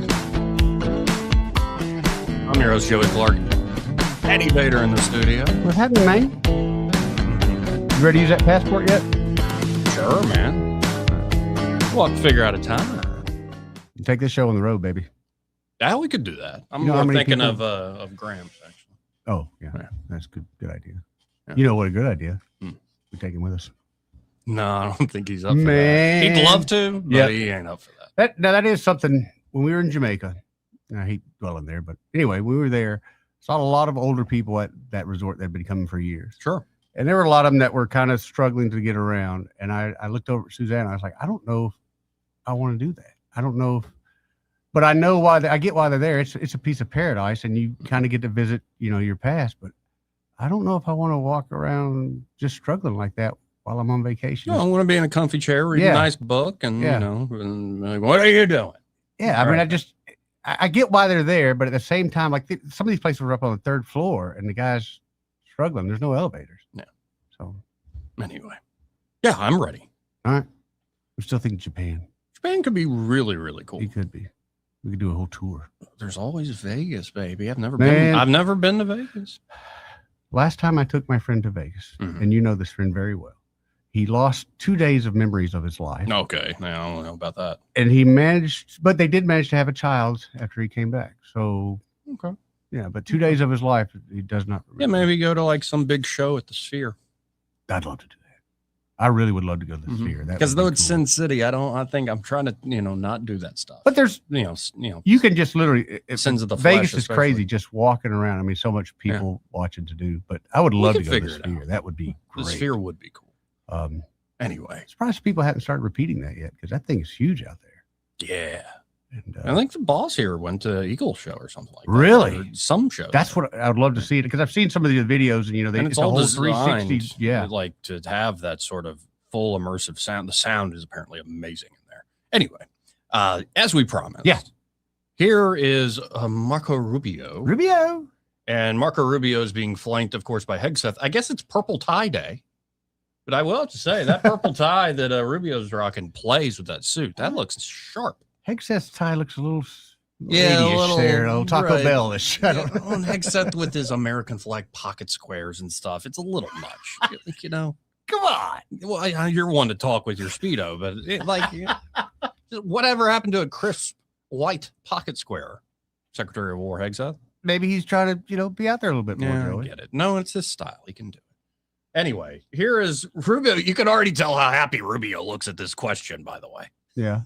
He's like, I have too many jobs. Let's listen in. Does the U.S. intend to buy Greenland? Does the U.S. intend to buy Greenland? Can you clarify your comments to lawmakers this week? Well, that's always been the president's intent from the very beginning. He said it very early on. I mean, this is not new. He talked about it in his first term, and he's not the first U.S. president that examined or looked at how could acquire Greenland. There's an interest there. But so I just reminded them, in fact, that not only the Truman wanted, but President Trump's been talking about this since his first term. The White House put out a statement last night saying that the military option. You've lost a lot of weight. Yeah, he's been hanging out with Trump too much. He's ready, baby. Daggum. No, he's kind of treating him like Trump would treat the reporters. Like, what? It needs to be, Joey. I hate to say it, but it needs to be. Yeah, a little more chummy, a little more loose. The military option is on the table. So is the administration really willing to risk the NATO alliance by potentially moving ahead with military operations? What I think the White House said yesterday is what I will tell you now, and I've always said. The president always retained the option. Every president, not this president, every president always retains the option. I'm not talking about Greenland. I'm just talking about globally. If the president identifies a threat to the national security of the United States, every president retains the option to address it through military means. As a diplomat, which is what I am now, and what we work on, we always prefer to settle it in different ways. That included in Venezuela. We tried repeatedly to reach an outcome here that did not involve having to go in and grab an indicted drug trafficker. Those were unsuccessful, unfortunately. The people of Venezuela are waking up to the same regime. Do you not worry about that? Well, first of all, the bottom line is that there is a process now in place where we have tremendous control and leverage over what those interim authorities are doing and are able to do. But obviously, this will be a process of transition. In the end, it will be up to the Venezuelan people to transform their country. We are prepared under the right conditions, using the leverage that we have, which includes the fact that they cannot move any oil unless we allow them to move it to. Well, again, I'm not going to give you a timeline on it. We wanted to move as soon as possible, but we didn't expect this would. It's been 3 days since this happened, 4 days since this happened. So I understand that in this cycle and society we now live in, everyone wants instant outcomes. They want it to happen over. It's not going to work away, but new deal that's been announced and more deals to follow. You are already seeing how the leverage the United States have over those interim authorities is going to begin to lead to positive outcomes. How much does it cost American taxpayers? How long? It doesn't cost us. It doesn't cost us. The U.S. involvement in Venezuela. How much will it cost? Well, it isn't going to cost us any money. For example, this oil deal that's happening doesn't cost us any money. On the contrary, and if it opens up, no money to well, the look, I don't have the numbers. What operation are you talking about? The entire thing? Yeah. Well, these troops are going to be deployed. None of these troops sit in a dry dock waiting for action. They're deployed somewhere in the world. If they're not here, they're somewhere else. Just today, our forces not deployed to the Caribbean seized a boat, a sanctioned boat tied to the IRGC that tried to flee from us. That happened somewhere else. We are constantly involved in action. We have boats in the Mediterranean. We have ships in the Middle East. We have ships in the Indo-Pacific. These ships, if they weren't in the Caribbean, they'd be somewhere else conducting activity. Yeah. That's what the Navy does. I want to emphasize that question from CNN. The question's never asked how much does it cost when they're in the Mediterranean or the Red Sea or the Indian Ocean or the Pacific. But now that they're in our hemisphere, our own backyard, on a counter cartel mission or ensuring that an indicted individual comes to justice. Now you're asking the question of cost. It's a disingenuous question to begin with. You're trying to find any angle possible to undermine the success of one of the most historic military missions the world has ever seen. The level of sophistication that Senate just was briefed on, and the House was briefed on, a classified level, is something only the United States of America can accomplish. The world is taking notice of that. Certainly Venezuela is taking notice of that. And it continues because 2 oil tankers, 2 overnight, were seized by the United States of America, stateless or sanctioned, because the oil blockade, the quarantine of oil out of unsanctioned or sanctioned or stateless vessels continues. That leverage will continue, as Secretary Rubio outlined. So our military is prepared to continue this. As he said, the president, when he speaks, he means it. He's not messing around. We are an administration of action to advance our interests, and that is on full display. We're happy to brief the House and the Senate. No. 2 quick things. Okay, number one, because we have to go, because we got to brief the House, and if we don't and they're pissed at us, you guys better defend us. That was because we were talking to you. I'll make one more point. It's a very interesting point. One of those ships that was seized that had oil in the Caribbean, you know what the interim authorities are asking for in Venezuela? They want that oil that was seized to be part of this deal. They understand that the only way they can move oil and generate revenue and not have economic collapse is if they cooperate and work with the United States, and that's what we see are going to happen. We got to go talk to the House. You normally see in some of those like gaggles, folks on the back foot, it looked like those 2 in particular were not stumped at all. How much do you think a tanker of oil is worth, Joey? I had no idea. I have no idea off the top of my head. Over 100 mil. Damn. That's why they're going for them so much. No, the 40 to 50 million barrels at current prices, I mean, it's give or take. It's something like $3 billion, maybe a little shy of $3 billion. Let's go get one of them boats, mate. I don't want to run a boat like that. That's too much work, baby. Dude, it's all autopilot. You just riding. Yeah, but then you got to You get close, you call the tugboat, he pulls you in. Yeah, but what if we got to fight pirates? I don't know if I could kill a man. We'll call Troy. Yeah, like Carrico. We'll call Troy. We're good. Carrico's like, I've been waiting for this call for years. Yeah, that's what I'm saying. We're good. Yeah. Okay. We got, and he's got buddies. Yeah. We can put together a security. It's a whole team. connection. Right. Yeah. No, but do you really, with this new policy, do you really want to get into the gray market, black market oil trade? It seems like that's being cracked down on. Now's the best time to get in. You get in, get out. Get in, get out. Yep. Right. And do it as patriots. Of course. Right. Yeah. Get 10% to somebody. Yeah. You pick the charity. We're morons. This part of the program brought to you by, in fact, the entire hour brought to you by Alabama Home Mortgage. And there at Alabama Home Mortgage, Kim Williams and Madeline Cannon are ready to help you, whether you're looking to buy a new home here in the new year or if you're looking to refinance. Yeah, I think refinance this year is going to be a big thing. Yes. I really do. And we've talked to people before. I would go ahead and start making the calls now. Go ahead and get your name in the queue, as you like to say, because there are some big changes coming and they're going to happen fast. Yes. Get prepared at least. Like some folks say, I'm not going to call to them like ready, certain. No, get the groundwork laid down. Right. And it's as simple. It only benefits you. As a phone call. 567-4223. That's 567-4223. Or you can always apply online and they'll get in touch with you pretty quick after you do the forms online. And again, this is whether you're looking to buy in the new year, all starts with pre-approval, or if you're looking to refinance, whatever your goal might be with that refinance, they can help you out. So y'all check them out today. Again, that's 567-4223. Let Kim and Madeline, they're at Alabama Home Mortgage, prove how good they are. There is a difference in mortgage companies. NMLS number 1586368, an equal housing lender. Let's see who this is on line 1. You're on there. Who's this? That's Papa B. Hey, Papa B. How are you? Hey, guys. I get up every morning happy, healthy, ready to get going for the day. How long does it take? And then I turn this show on. Supposed to say, how long does it take before we ruin your day? Oh, we've been having fun today. And I have to listen to you two irredeemably disgusting people talking. What, have you been searching my internet history? Dadgummit. I don't have to. It's all out there. You can see it. Your life's an open book. Yeah. Anyway, so you know what I really like about Rubio is he's just not going to take the bait any longer. Nope. Didn't have to. He is schooling the Republicans about taking the bait and not taking the bait. Mm-hmm.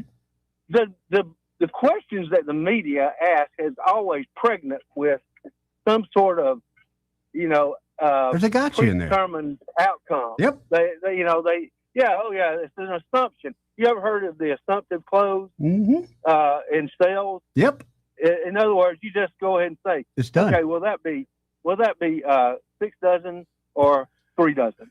And and the guy's like, well, wait a minute now, but that's how the media has treated us for all these years. Let's sell this house, yes or yes. Yes or yes. That's exactly right. Right, exactly. Heads I win, tails you lose. So, but Rubio doesn't take the bait. It's a thing of beauty. I just, of course, Trump hadn't taken the bait either for a long, long time. But boy, this guy knows how to talk. He always has. That's the reason I kind of liked Rubio all along. Some of his buddies got to be coming up to him, just really appreciating how he can talk to the press. Like, man, I wish I could do that. Just do it. Just do it. Smooth. Bro. Yeah. Smooth. And maybe you can see, Joey. I mean, this is off of that topic, but not too far. Right now, what I see is that something happens in the headlines. Minnesota fraud, okay? Mm-hmm. Georgia fraud. No. But in the background, away from the camera, in the so-called dark corners, all of Trump's team piles in and using it as the premise. And it's a great premise, by the way, to get in there and, investigate every stinking thing they can find. Mm-hmm. And when they find something, they throw it back out. Oh, hey, look, we found this, and look, we found that. But, they're not doing it in the cold light of the media, press there. They're doing it behind the scenes. They are quietly and gently slipping the knife in the back, of like Tim Waltz and crew and things like that. So it's just an interesting technique. It's something that I don't think we've ever seen because we're used to the big hype, right? There's something happening. Oh my gosh, get the cameras out. Here come get the stormtroopers going. We got to get a picture of the, SEAL Team 6 moving in on Mar-a-Lago or whatever. We're not used to seeing that still. And I think it's just really very interesting and kind of funny. Well, and I agree with everything said. I have one small quibble. You said quietly and gently slipping the knife in. I'm like, well, after Trump told millions of people the guy's absolutely retarded. Like, it's kind of like, it's quiet and gentle after the boom. Yeah, well, that was the anesthesia. No, think about it. They've called him Tampon Tim. Like, nailed it. Oh my god. No, that was just the anesthesia. Behind the back is what's really, the damaging part. So I would say this, buddy. The golden rule is quoted as saying, "Do unto others as you would have them do unto you." Well, dudes, for 70 something years, the Democrats and all have been doing unto us. Now stand y'all's natural butts up because y'all about to be done unto. They're doing it. Here. Yes, sir. All right, we'll talk to y'all later. See you, Bobby. Let's go to line 2. You're on there. Who's this? Hey, this is Sam from Pike County. Hey, Sammy, how you feeling, buddy? I'm doing a lot better. Good to hear. It's been a rough one, man. This flu has been a rough one. You and several other people I know have kind of taken it. Yeah. I probably should have gone to the ER a couple days ago. And you're a man. You'll man it out. And hard-headed. Yep. But I have survived. I feel it today. It's going away quick. And I survived. While I've been laid up, a couple things. On YouTube, I caught a channel, Shipping Today, a couple days ago. Mm-hmm. And some old salt, he was very good with the information about the 16 tankers that left in Venezuela. They were spoofing and cutting off their and the different, he showed the different flags they flew and how suspect they were. Excuse me. So yeah, there's opportunity out there for the Navy to get a little training in. That's what I was thinking. Good training exercises. It's good training, man. Yep. Yeah, but here's the other thing. So last night I got gut filled on, and the Republican strategist, Miss Erin McGuire, this caught my ear. She was talking about, the question was floated, should America keep the oil? And people are going back and forth. And she brought that up about she would love to see the oil kept and refilling the strategic reserve. And that's for some reason that just makes great sense to me. We're not keeping it; we're just storing it. Okay. No, so I think the plan is, at least according to the president, is to sell it. Sell it. And take the proceeds, and definitely the United States is going to take some of that. But I think they're also going to use that as essentially your slush fund to build parallel institutions in Venezuela, so you can get away from this essentially mafia-style, cartel-style governance. Well, if those boats are $100 million worth of crude oil, dude, it won't take them long to get a little bit of money going there. Oh, yeah. And just think about the growth opportunities. Once the violence calms down, and if they can get, like I said, the law and order in Venezuela, which they will, it's going to be if somebody needs a job, good engineer. It's from the ground up, man. It's going to be just opportunity. All of those 8 million people that were run off, them plus many more will be. It's going to be a great place to go. Yeah, it will be. It'll be a ton of opportunity. Like you were talking about earlier. It'll be another place where you can go if you got a little age on you. Yeah. This is just a golden. It's wonderful what we've seen. Excuse me. Agreed, 100%, man. Brothers, that's my 2 cents. Let me get off here before I start. I still got a little cough left in me. All right. Appreciate you, Sam. See you, Sam. Just seeing there on Fox Business, Trump moves to ban institutional investors from buying single-family homes. What do you think of that?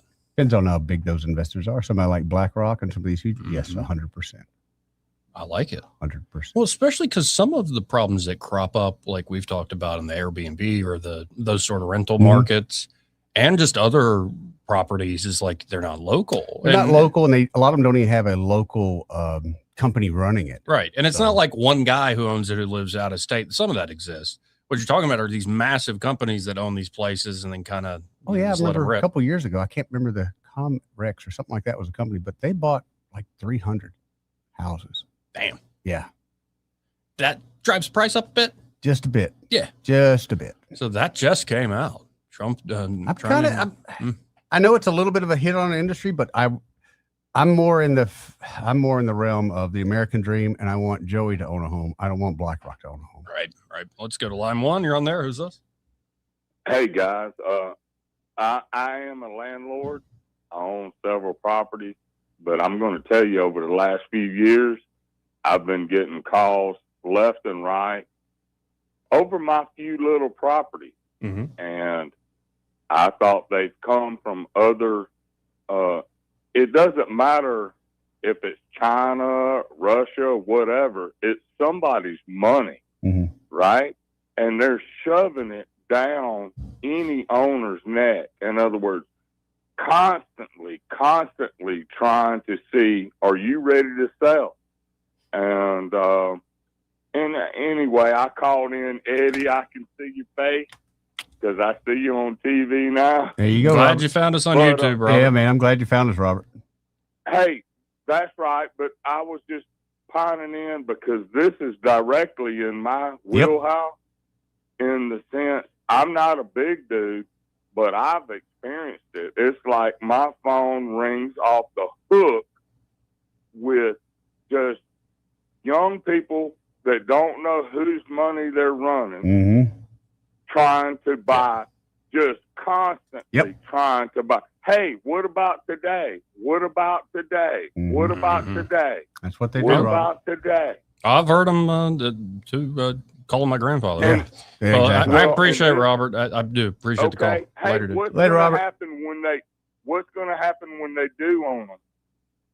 That's what I'm saying. Oh, yeah. Well, appreciate you, man. Oh, we'll See you, turn bud. socialist then big time. Yeah.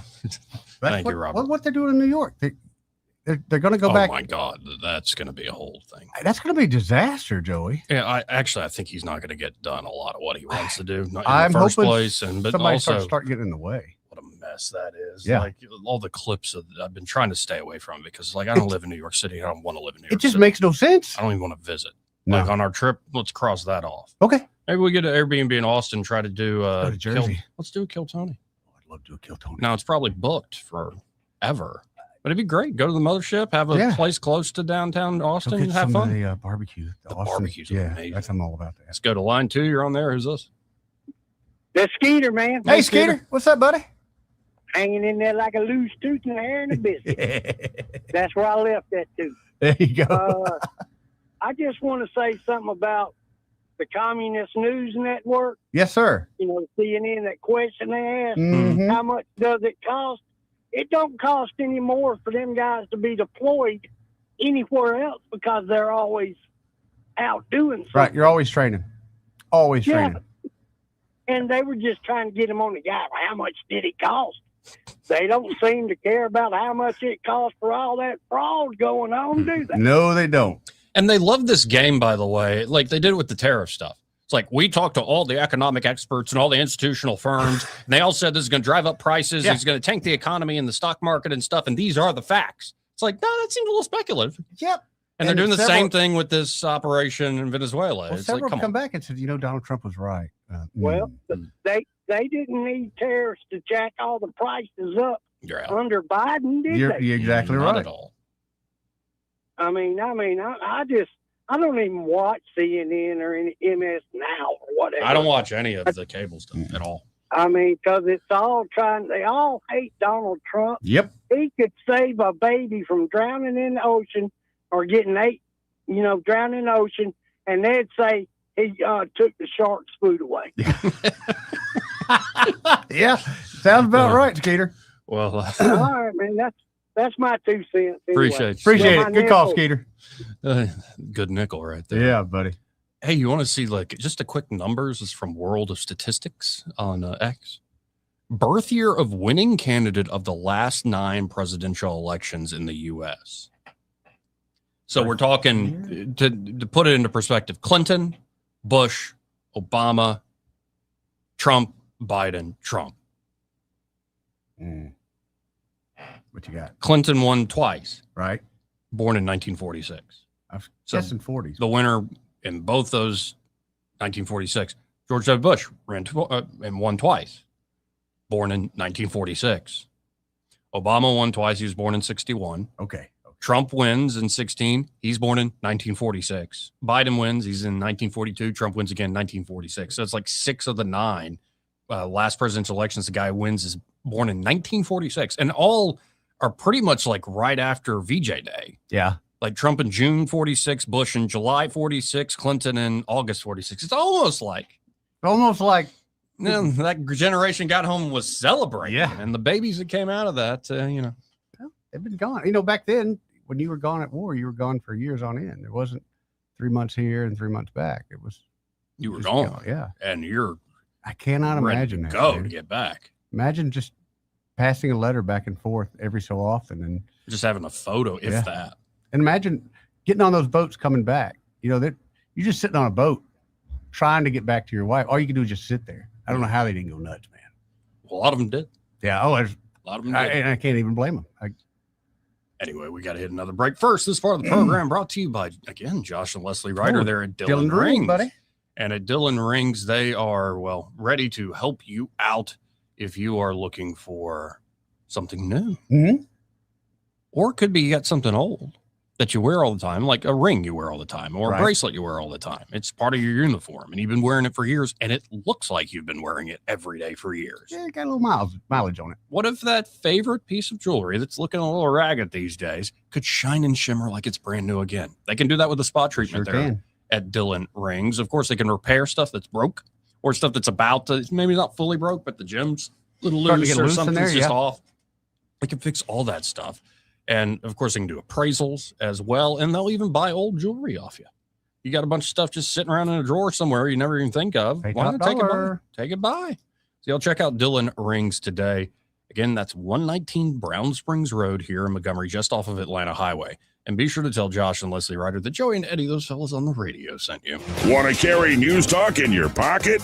Download the News Talk 93.1 app from the App Store. Available on iPhone and Android. Never miss a moment. Download now.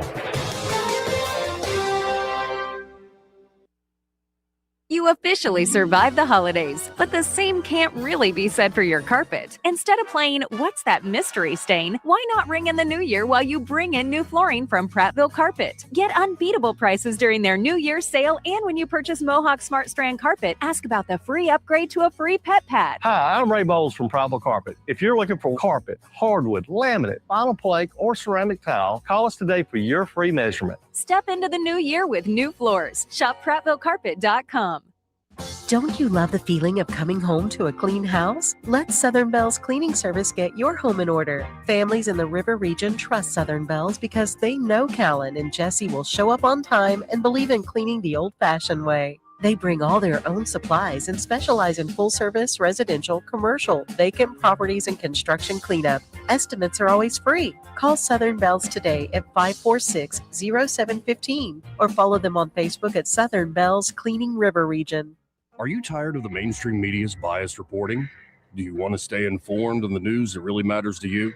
Look no further than 1819 News. At 1819 News, we bring you the latest in Alabama news, politics, sports, culture, and more. We've assembled a team of journalists with Alabama values dedicated to the truth and the truth alone. Visit us at 1819news.com today. That's 1819news.com. Subscribe to our newsletter. Honest News, Alabama Values. This hour of news and views is brought to you by our good friends at Alabama Home Mortgage. Alabama Home Mortgage, 567-4223. Visit them on the web at myalabamahomemortgage.com. NMLS number 1586368. An equal housing lender. This is your roving reporter. Today I'm talking with a prospector. That's right, man. I'm prospecting for gold. You dig? No, but it looks like you do. And you know the first thing I'm going to do when I strike it rich? What's that? I'm going to hire David Ernest to be my money man. You mean everyone's favorite asset preservationist? That is correct, man. I'm going to call him up at 833-596-7233. 833-596-SAFE. You know, I've heard a lot of good things about David Ernest. You know, he's the best money man around with over 40 years of experience. Experience is necessary, especially when you're digging for gold. That's right, man. And I can see that you don't have very much experience. What do you mean, man? Well, you have the little plastic bucket and shovel like a kid would take to the beach. Yeah, man, well, I want to start out small and then kind of pace myself up until I strike it rich. Well, maybe you should call David Ernest first. You think he's got a shovel? Never know till you ask. I dig, man. Hello, everyone. Robbie Pelt with Capital City Roofing. If you think about it, your home is your biggest investment in life. Your roof covers your home, so why jeopardize your biggest investment on a roofer you don't know anything about when you can deal with a reputable roofing company like Capital City Roofing? We have an A+ Better business rating and the best manufacturers and workmanship warranties available. We do all residential and commercial roofing applications that are certified through the manufacturer to ensure you get the best material and workmanship money can buy. We also have your project in our best interest before and after construction has been done. Don't hesitate to call us if you have any roofing issues or questions. We will match any of our competitors' price and give you the same great workmanship warranty. We also give free estimates. Give us a call today and let us show you the difference. 277-3311. That's 277-3311. Or you can check us out on the web at www.capitalcityroofing.com. Capital City Roofing. We capitalize the roofing industry. Rich Thomas Weather is brought to you by Clark Heating, Air, and Plumbing. At Clark, they always offer 60 months free financing on Bryant, their highest SEER-rated system. But for a short time, they're offering 0% for 60 months on all brands. For all of your heating, air, and plumbing needs, better call Clark. Alabama certification number 09098. Rich Thomas Weather. Well, hi, everybody. It's a very mild forecast for now, at least through the end of the work week. We'll say partial sunshine today with a high temperature today and tomorrow in the middle 70s. The night's running way above normal. Overnight low temperature tonight down to about 58. Could be some isolated showers on Thursday, but a better chance of rain begins on Friday afternoon. Showers and storms likely Friday night and through the first half of the day on Saturday. Some of those storms could be strong, possibly severe. Then a big cool down starts on Sunday with high temperatures barely into the low 50s, and we'll fall to the 20s on Sunday night. From the Blue Water Weather Center, this is Rich Thomas. News and talk without the static. The River Region's most trusted voice. News Talk 93.1 FM WACV.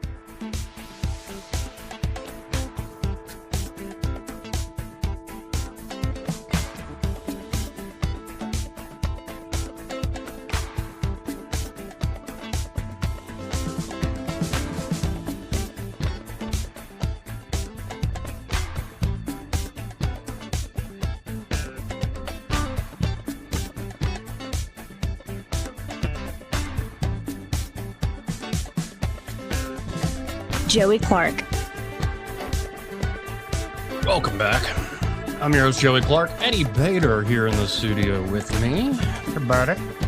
Still dreaming of Jamaica, I see. Oh, yeah. Island life, man. Island life. And in a second, we'll have to get to the new food pyramid.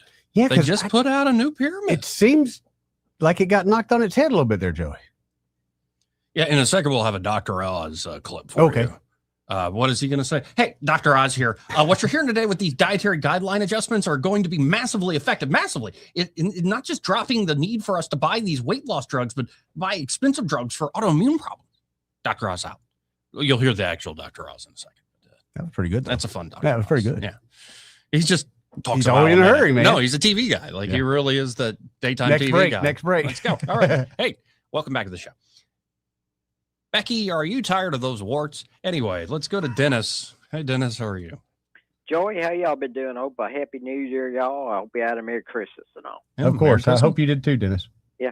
I have a question for you, Joey. As a guest, when you going to have Steve Flowers back on your show? I don't know. I have to reach out to Steve. Been a while. Yeah. I like Steve. He's one of my favorite guests that you have on the radio when he's a guest. Hope you try to get him on soon and all that.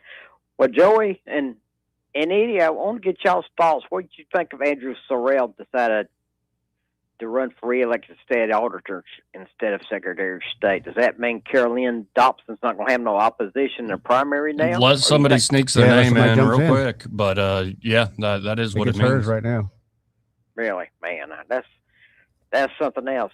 Well, you think that Derek Chin can beat Andrew Sorrell now? I know in that state auditor's race, there's 2 other candidates that's qualified. There's 4 altogether now. And just being straight up, Andrew would be tough to beat, but of the people in that race, Derek would be the guy to do it. I like Derek a lot. I like Andrew a lot. And I was a little disappointed to see that he pulled out of the Secretary of State's race.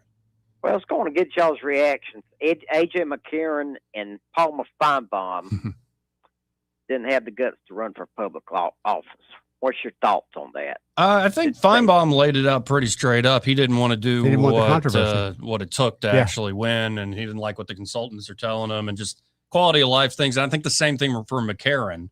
I think McCarron realized, like, a nice theory is, and maybe I'll get a better inside scoop down the road, is that you go to several of these events, you talk to some of these political strategists and consultants, you kind of start to get into it, and you go, I don't like this. Right. I got a beautiful wife, beautiful kids. I love football. And I got this opportunity to go coach somewhere. Like, why would I?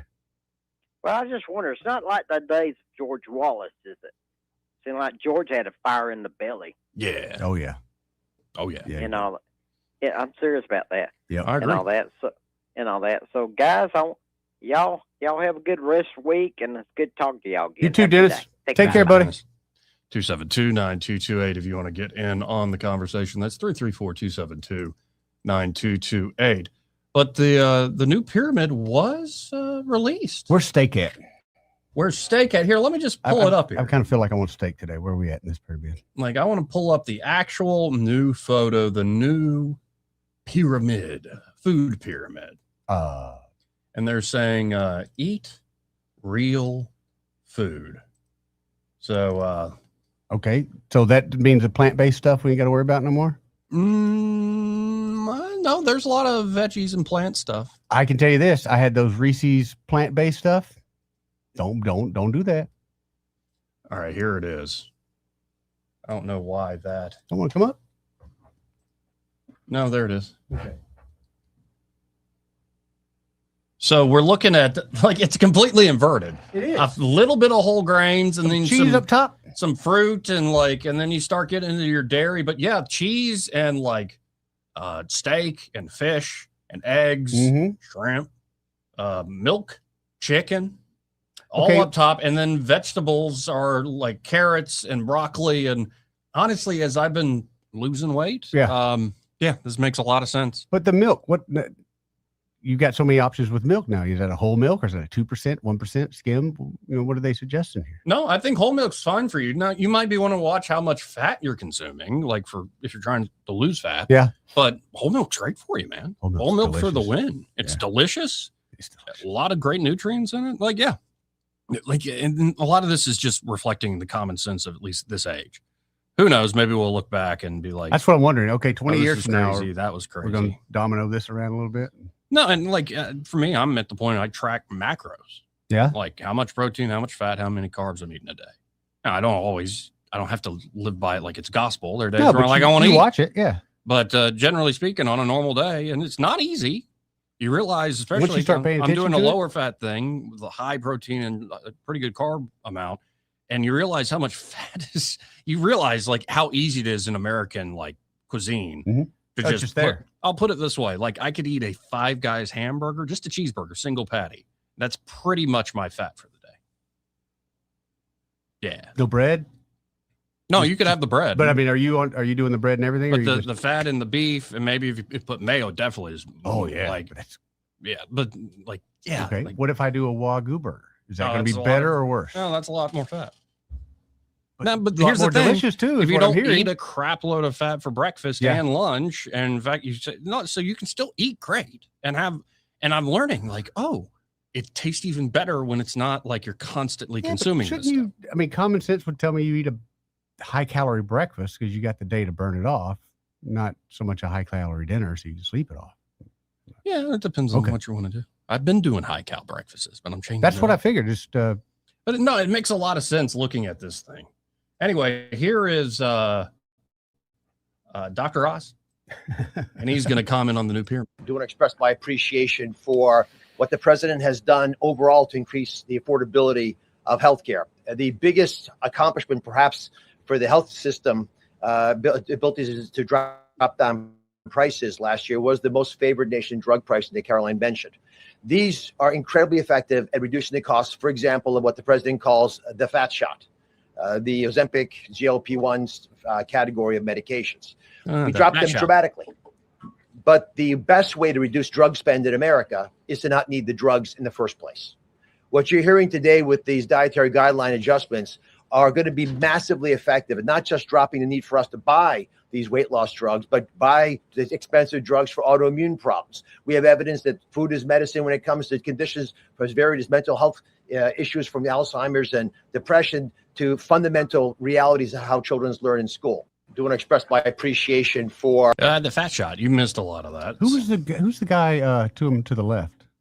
Marty McCary. Okay. I think head of the FDA. Then Bobby Kennedy, of course, behind him. I And seen Secretary Kennedy, I thought- Rollins. I didn't know who the other guy And was. Caroline Leavitt in a very pretty pink. Is that a sweater? I didn't realize like she that was so kid. short, Joey. Yeah, she's little. I mean, I see it now, but yeah, I didn't realize that. She looks so tall on the podium there. Yeah. Yeah. Probably got a little box or something. standing That there. happens with a lot of famous folks. They look much bigger on screen. Tom Cruise.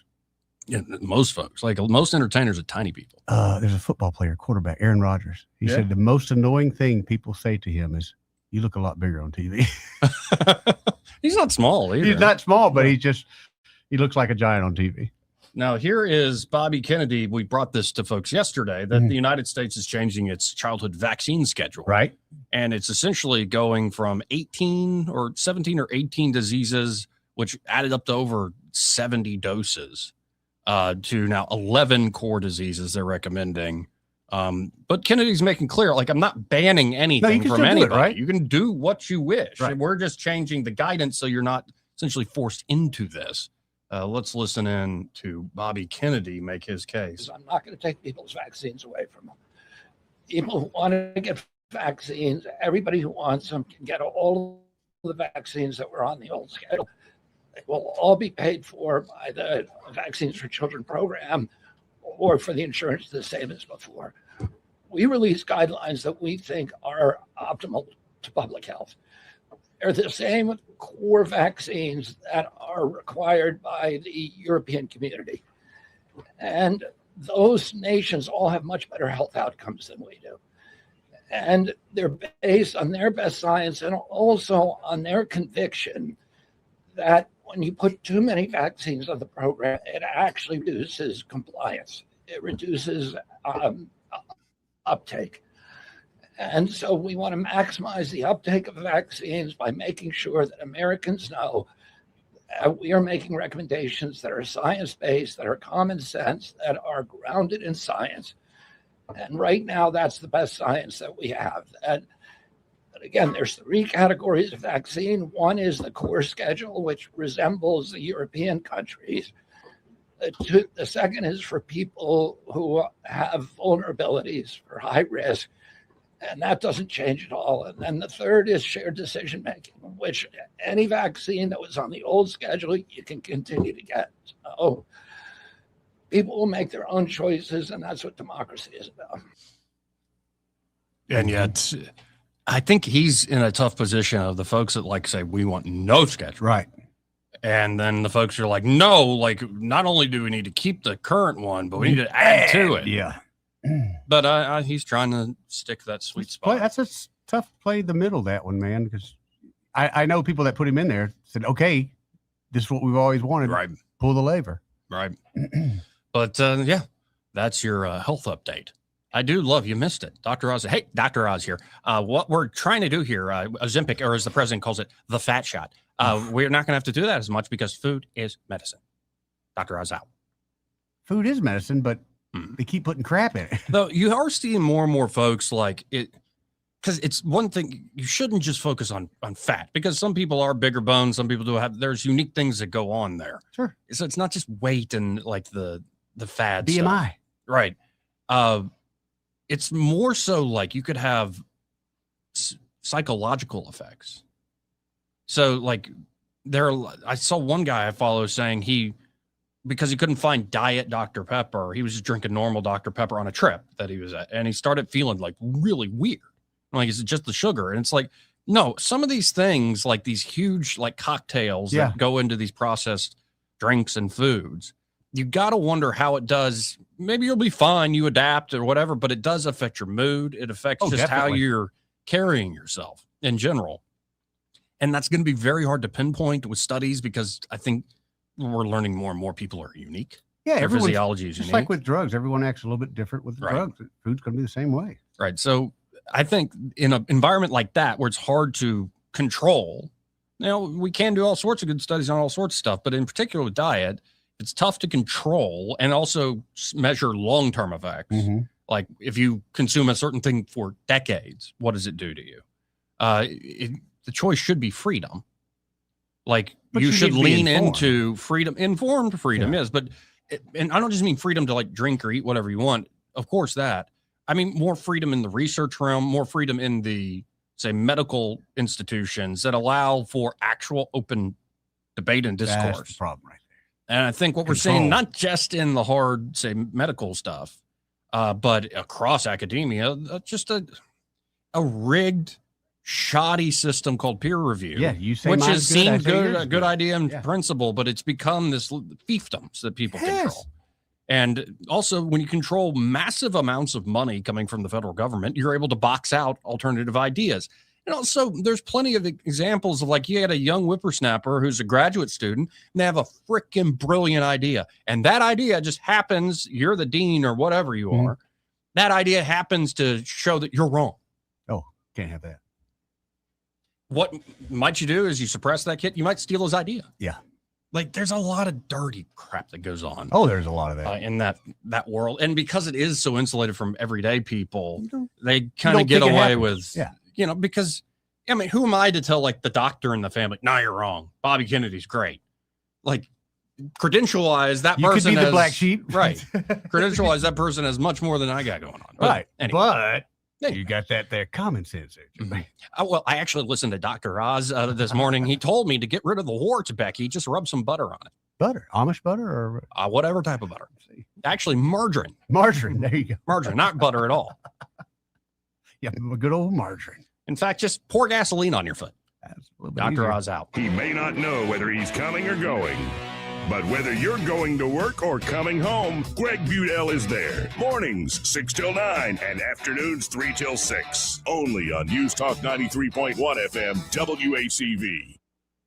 This is Jennifer Pestricelli, General Sales Manager and co-owner of Blue Water Broadcasting, and we're powering up our sales team. If you're a go-getter who loves meeting people, closing deals, and helping local businesses win, this is your moment. You'll develop broadcast and digital advertising campaigns, prospect for new clients, and manage your own list of accounts, all in a fast-paced, creative environment. Outside sales experience is a huge plus. Media experience is even better. Ready to level up your career? Send me your resume today by going to bluewaterbroadcasting.com.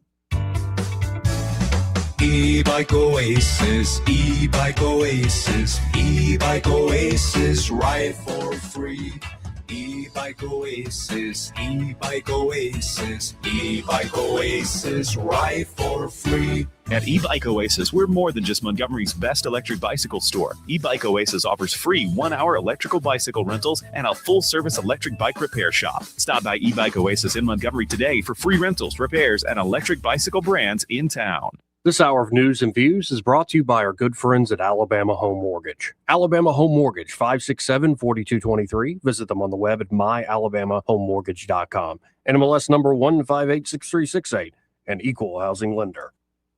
The River Region's first and only news talk station on FM. Live, local talk. News Talk 93.1 FM, WACV. Let's go right to the phones and talk to Michael Cohen with Cohen's Electronics and Appliances. Hey, Michael, how you doing today?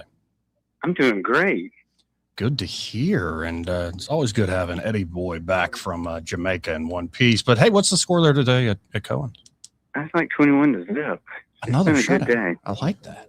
It's been a good day. Had a nice lady that came in and looked for a little TV that we need to mount in her kitchen. We got that done. We did an 83 OLED at the lake first thing this morning, and we had a 65-inch and an install for that, which was the second call. So he's rocking and rolling and getting everybody taken care of.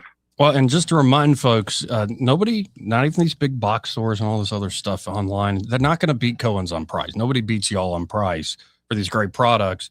But then what makes a big difference is nobody's going to beat y'all on service, especially even after the sale.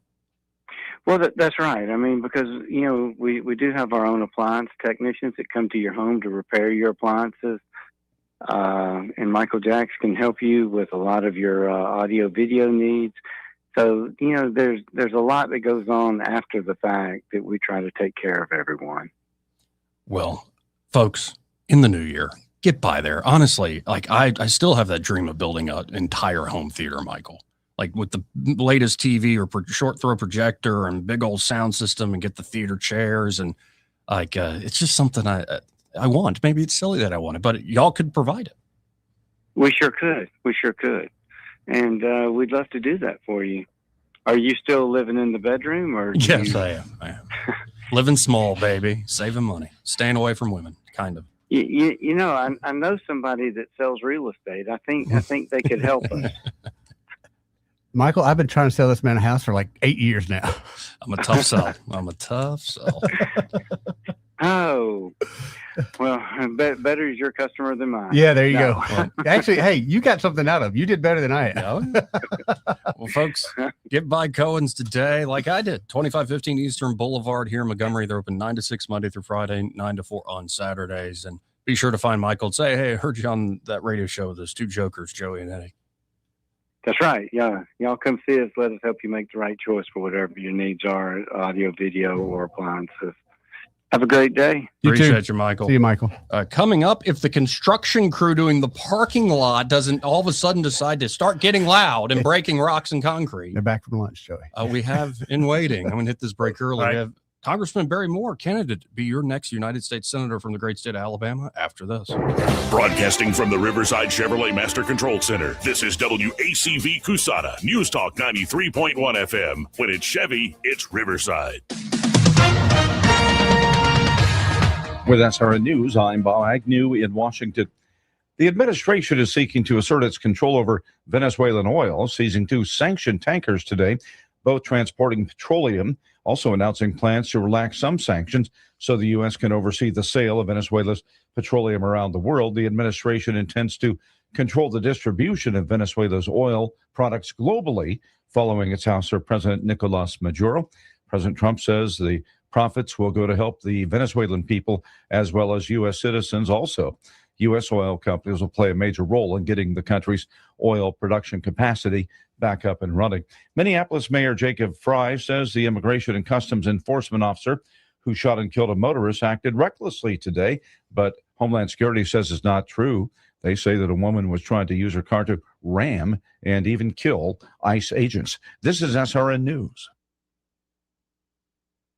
It's Mike Gallagher wishing you a happy new year. If you're like most people, this is the week you look at your budget and think, all right, time to get things under control. Here's one of the smartest ways to start 2026. Call my friends at Fellowship Home Loans. They can help lower your monthly mortgage payment. And yes, you can still skip your next 2 payments. Imagine not making a mortgage payment in January or February. That's how you create real financial breathing room. If you need some cash to pay off high interest credit cards from the holidays, a cash out refinance might just be perfect for you. And if you prefer a line of credit, Fellowship's new fixed rate HELOC gives you funds fast with a rate that never changes. Start the year on solid footing. I've used Fellowship personally. I trust these guys. Before the January bills hit, go to fellowshiphomeloans.com/Mike G, fellowshiphomeloans.com/Mike G, or call 800-510-MIKE, 800-510-6453, fellowshiphomeloans.com/Mike G. Fellowship Home Loans, mortgage lending by the book. Nationwide Mortgage Bankers, DBA Fellowship Home Loans, Equal Housing Lender, NMLS number 8193. Rich Thomas Weather is brought to you by McPhillips Schimbaum. My name is Aaron Luck, a partner with the law firm of McPhillips Schimbaum. If you or someone in your family has been seriously injured by the negligence of someone else, call me directly. 262-1911. Rich Thomas Weather. Well, hi, everybody. It's a very mild forecast for now, at least through the end of the work week. We'll say partial sunshine today with a high temperature today and tomorrow in the middle 70s. The night's running way above normal. Overnight low temperature tonight down to about 58. Could be some isolated showers on Thursday, but a better chance of rain begins on Friday afternoon. Showers and storms likely Friday night through the first half of the day on Saturday. Some of those storms could be strong, possibly severe.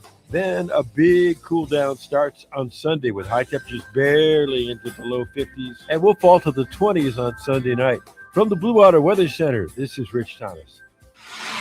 1819 News. A state lawmaker has pre-filed a bill that requires all driver's licensing testing to be conducted in English. State Representative Philip Pettis spoke with WSFA News about his bill, saying that all parts of the written and on-the-road test should be in English, and there should be no use of a translation dictionary or electronic translating device. Pettis is a retired state trooper and says that this bill would ensure that anybody driving on the roads in Alabama understands and speaks English and is able to interact with a police officer if they happen to be stopped. Currently, the written exam for a driver's license is offered in 11 languages.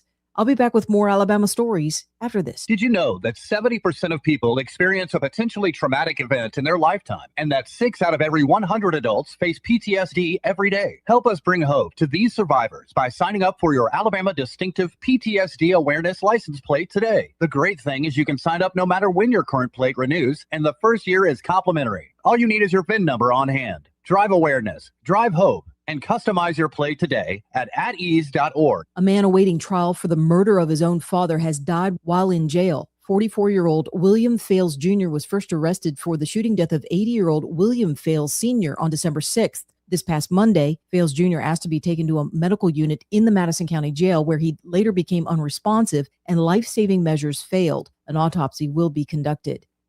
Police have arrested 3 teenagers and charged them with arson after a Walmart in Homewood had a fire set inside it for the second time in 1 year. The fire occurred on December 30th in the home goods section. The suspects are 15 and 16 years old, with the 16-year-old being charged as an adult. Another fire was started in that same store in the summer of 2025, with 2 BLM activists now being charged with arson.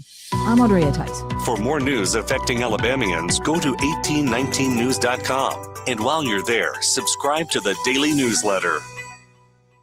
This hour of news and views is brought to you by our good friends at Cole Plumbing, 279-8919. Cole Plumbing is number 1 in the number 2 business. You don't have to dig a hole. They have proprietary pipelining technology. Ask them about their tankless water heaters. Remember, when you have trouble with your bowl, call on Cole.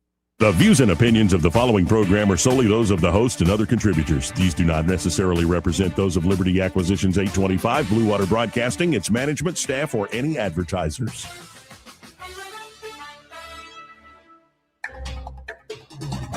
It's time for Montgomery's conversational radio show. It's news and views on News Talk 93.1 FM. To join the conversation, call 272-9228. Studio with me. Hey, man.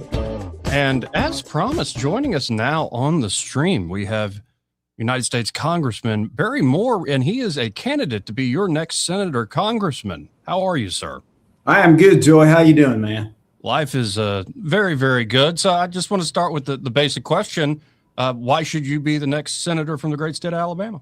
Well, you know, a lot of people, when they're going to run, they tell you what they're going to do, Joy. I've got a track record, and it's one we're very proud of. I served 2 terms in the state legislature, one of the most conservative guys in the Alabama delegation. First in the nation to endorse Donald Trump, and then came here to D.C. and carried the same conservative principles that I've always had, and working along with the president to move 100% of his agenda. So we've got the experience. And in political world, sometimes like, oh, he's a career politician. No, man, twice I have walked away from elected office, and I was almost guaranteed a reelect, but I felt called to be in the fight. And so we've stepped up, and you know, it's when the midterms happen, and in November of 26 for my election, we're only going to have 2 years with the president left in office of his second term, and we really need somebody day one. They can move across the hall to the Senate side. We'll be ready to go. And with relationships, man, the president, if I call him, he takes my call. I don't bug him a lot, but I call him when I need him. I got members in the House. I got members in the Senate. I've actually had bills signed into law. And so the only one with any legislative experience with the relationships that are really going to impact Alabama and the American people. Now, what do you think are, like, there's national issues I want to get into in a second, but what do you think are the pressing issues, especially as you've been on the campaign trail and meeting folks that really affect the state of Alabama? What are our core interests that you would look to protect in the Senate? Well, it's twofold. We've got the state with workforce development, but also economic development from a federal level where we actually come in and invest in things, and Spacecom coming, the FBI coming, Lilly coming, all these huge investments. When I was in the state legislature, we basically opened Alabama for business. Taxes and regulations were a problem, and we had some corruption, obviously, in Montgomery. We have it in D.C., but we made it a point to make Alabama business friendly. At that time we brought Austal and Airbus and Remington Firearms, Kimber Firearms, Polaris to Alabama. We want to continue that at the federal level, bringing companies, making investments so that we have high paying jobs. And I always say, Joy, there's no government program like a job. When that individual goes to work, it builds that self-esteem. They bring that paycheck home to their family, and it gives them a pathway to success. And so what we can do at the federal level, along with the state government, to grow the economy. I think that Trump talks a lot about the golden age of America, but there's an opportunity for the golden age of Alabama, and it's limited government, less taxes, and more opportunity. Here. Now, I'm seeing here a headline at 1819 News that Austin Shipley wrote up where you really are taking on, I guess it's Hampton Inn refusing ICE and DHS agents to even stay there? Yeah, they did that in Minneapolis. I mean, and you know, the federal government has contracts with hotel chains around the country, and so when the ICE agents were going to check in at the Hampton in Minneapolis, they refused them to check in. And I'm pleased that the Hilton over the corporate world said, you guys no longer have a Hampton franchise. They got Bud Lighted, but man, you don't need to be woke. You'll go broke right now in this country. And I got news for those folks. Those are federal law enforcement officers, and the government has paid a lot of money over the years to house them. And now you're going to take some woke leftist approach and try to keep our guys sleeping in the cold. That ain't going to happen on our watch. Amen. And what do you make of the progress in immigration enforcement? Obviously, I think it gets forgotten because it was done so quickly. The border is shut. What a great job on securing the border. But what do you make of the progress when it comes to deportations and cracking down on illegal immigration? I think that Homan and his team are doing an amazing job. Obviously, Kristi Noem, because it is a matter of this thing was so broken that between the 4 years of Biden, it was millions. They estimated 30 million people here illegally. And man, it's a lot to do.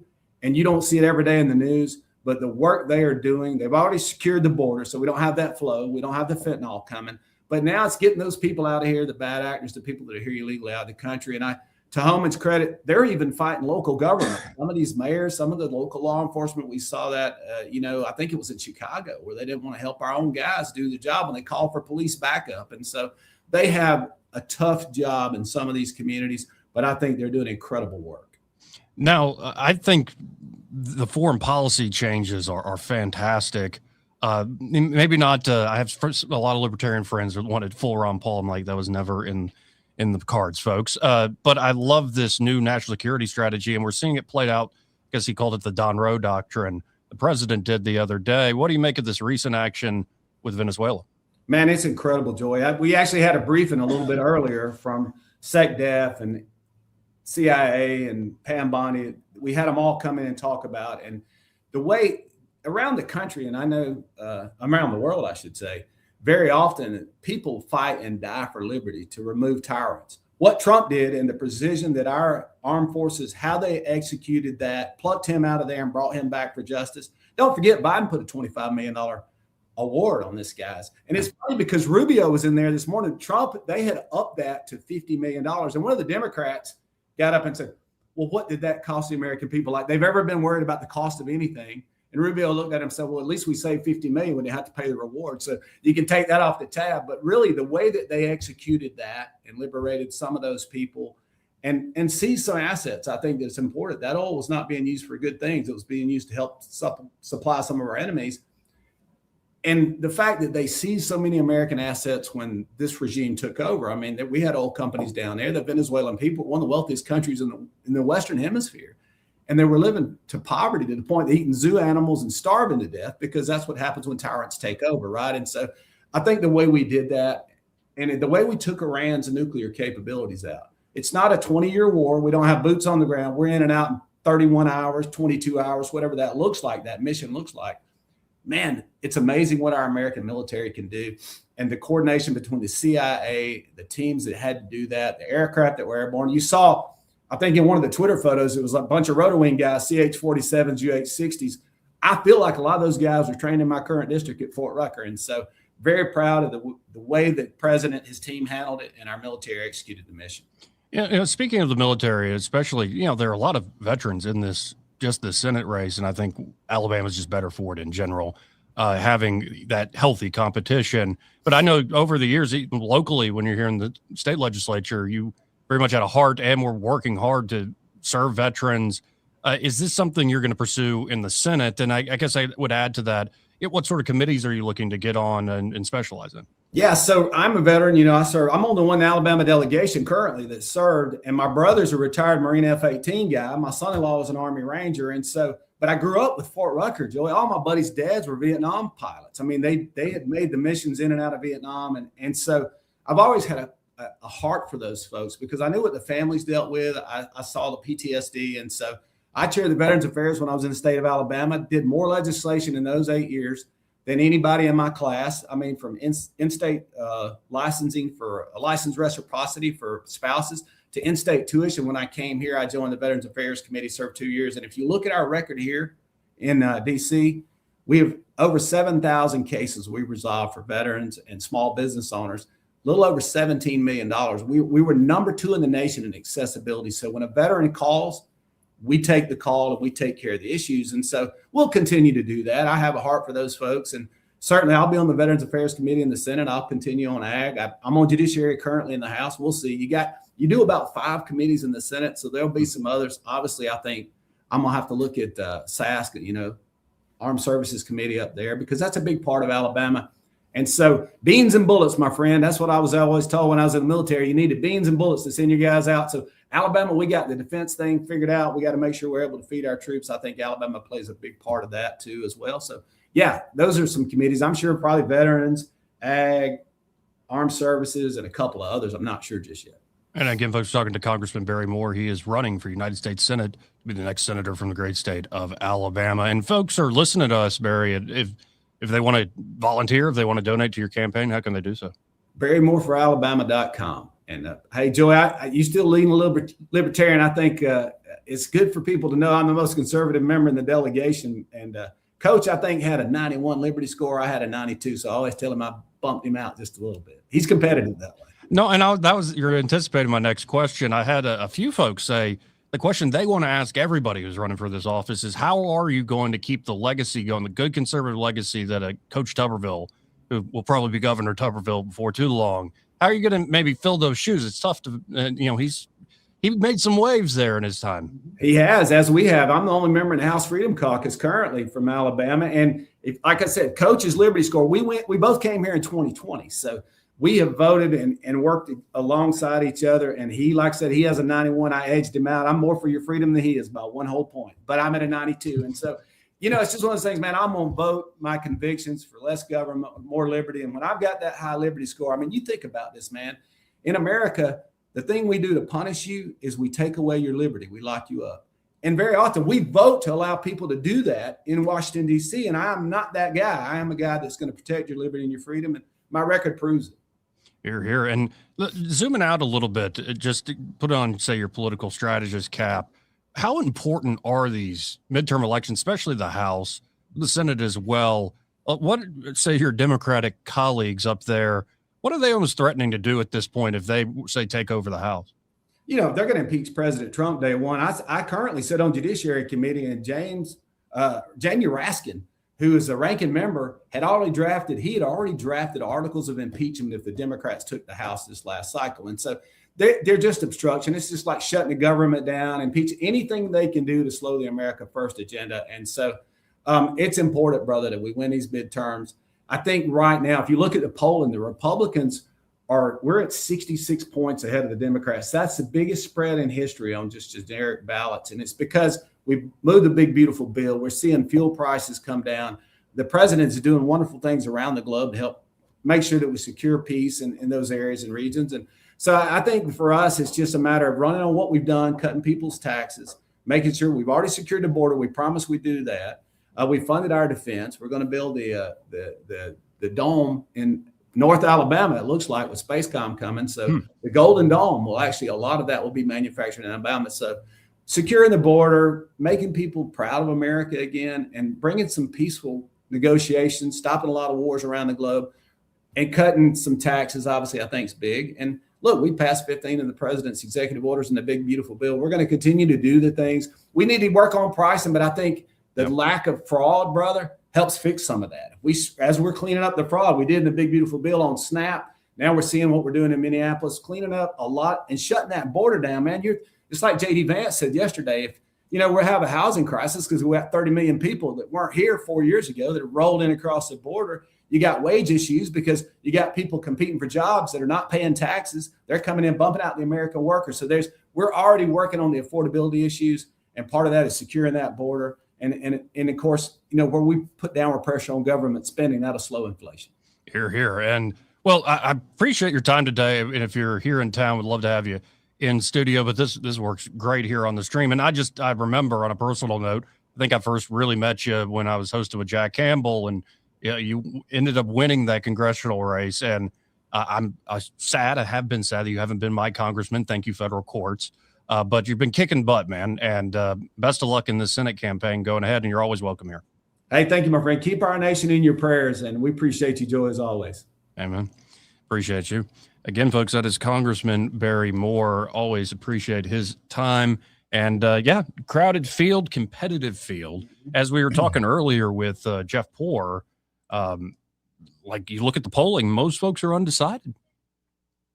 Most are undecided. So Barry is always welcome here, and Steve and Jared and Morgan and Rodney, all the folks that are running, all welcome here, because I want folks to hear their pitch. Yeah. And this is my general approach at this point in doing this. There might be particular issues. I might try to hold somebody down to the mat. Okay. But generally speaking, my style, it is their job to sell themselves and to say, here's what I care about. Here's what I believe in. And often it's going to come down to certain issues, like they're really good on certain issues. But then it will also come down to that in between the lines thing. Like, who do you like? Yeah. When you talk to them and you're getting along with them. Yeah. And like I said, I think this is a competitive field. I keep asking the question for the life of me why certain, say, power brokers in the state are not, they've been trying to float other names. I think we got a great field. Just talking to Barry Moore today reminds me of that. And it's going to be a heck of a race to Well, early 2026, this primary vote will be happening. So we shall see. And who knows, could end up in a runoff, something of that nature. So right now, it kind of sounds like it might go that and route. that's how he ended up winning. Yeah, that's right. I can't remember the exact amount of votes, but he just got a little bit more. Yep. And then beat Jeff Coleman, who had all sorts of money and all sorts of stuff going for him. And the rest is history. Yeah. So you never know. Like somebody could get into that runoff and somebody has a bigger margin as they go into the runoff, but then it's a head to head and you never know. You never know what could happen. Yep. So this should be fun in these first few months. At least that race will be quite competitive. And like I said, I always appreciate their time. This part of the program brought to you by Pest Pro Services, and they're at Pest Pro Ashley and that great team ready to help you out across the board with all your pest control needs. Right. They can help you with, of course, basic pest control, like you're seeing too many ants in the kitchen or those stink bugs sneaking around, some weird little beetle. I don't even know what the heck that is, honey. Right. But we was talking to Sky earlier, and he's got, he thinks squirrel problems.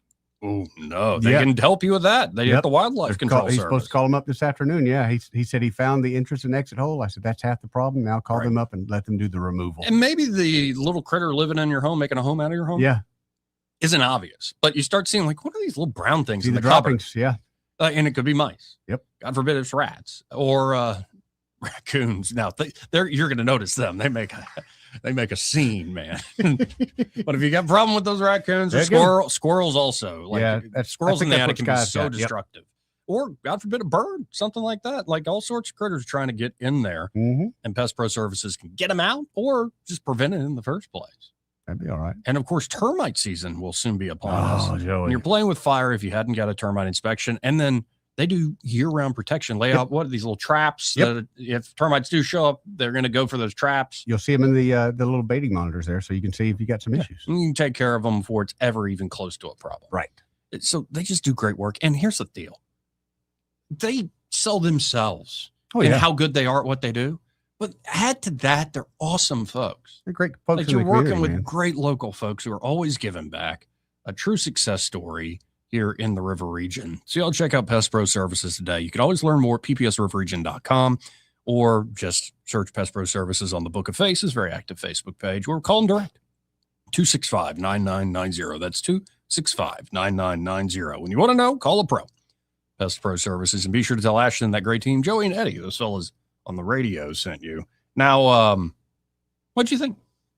What do you think of this Senate race? I think it's getting a little more crowded. Yeah. Somebody like Barry Moore, I'm a big fan.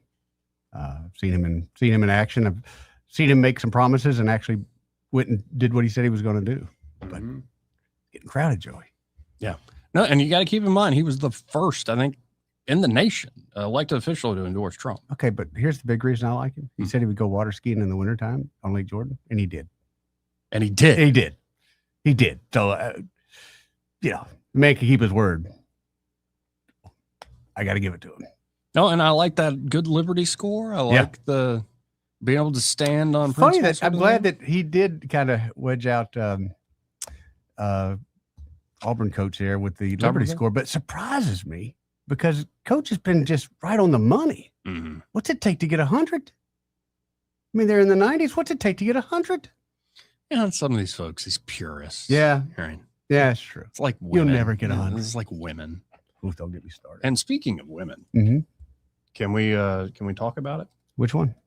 Well, I think I've done this before. Like I have read the essay this woman wrote.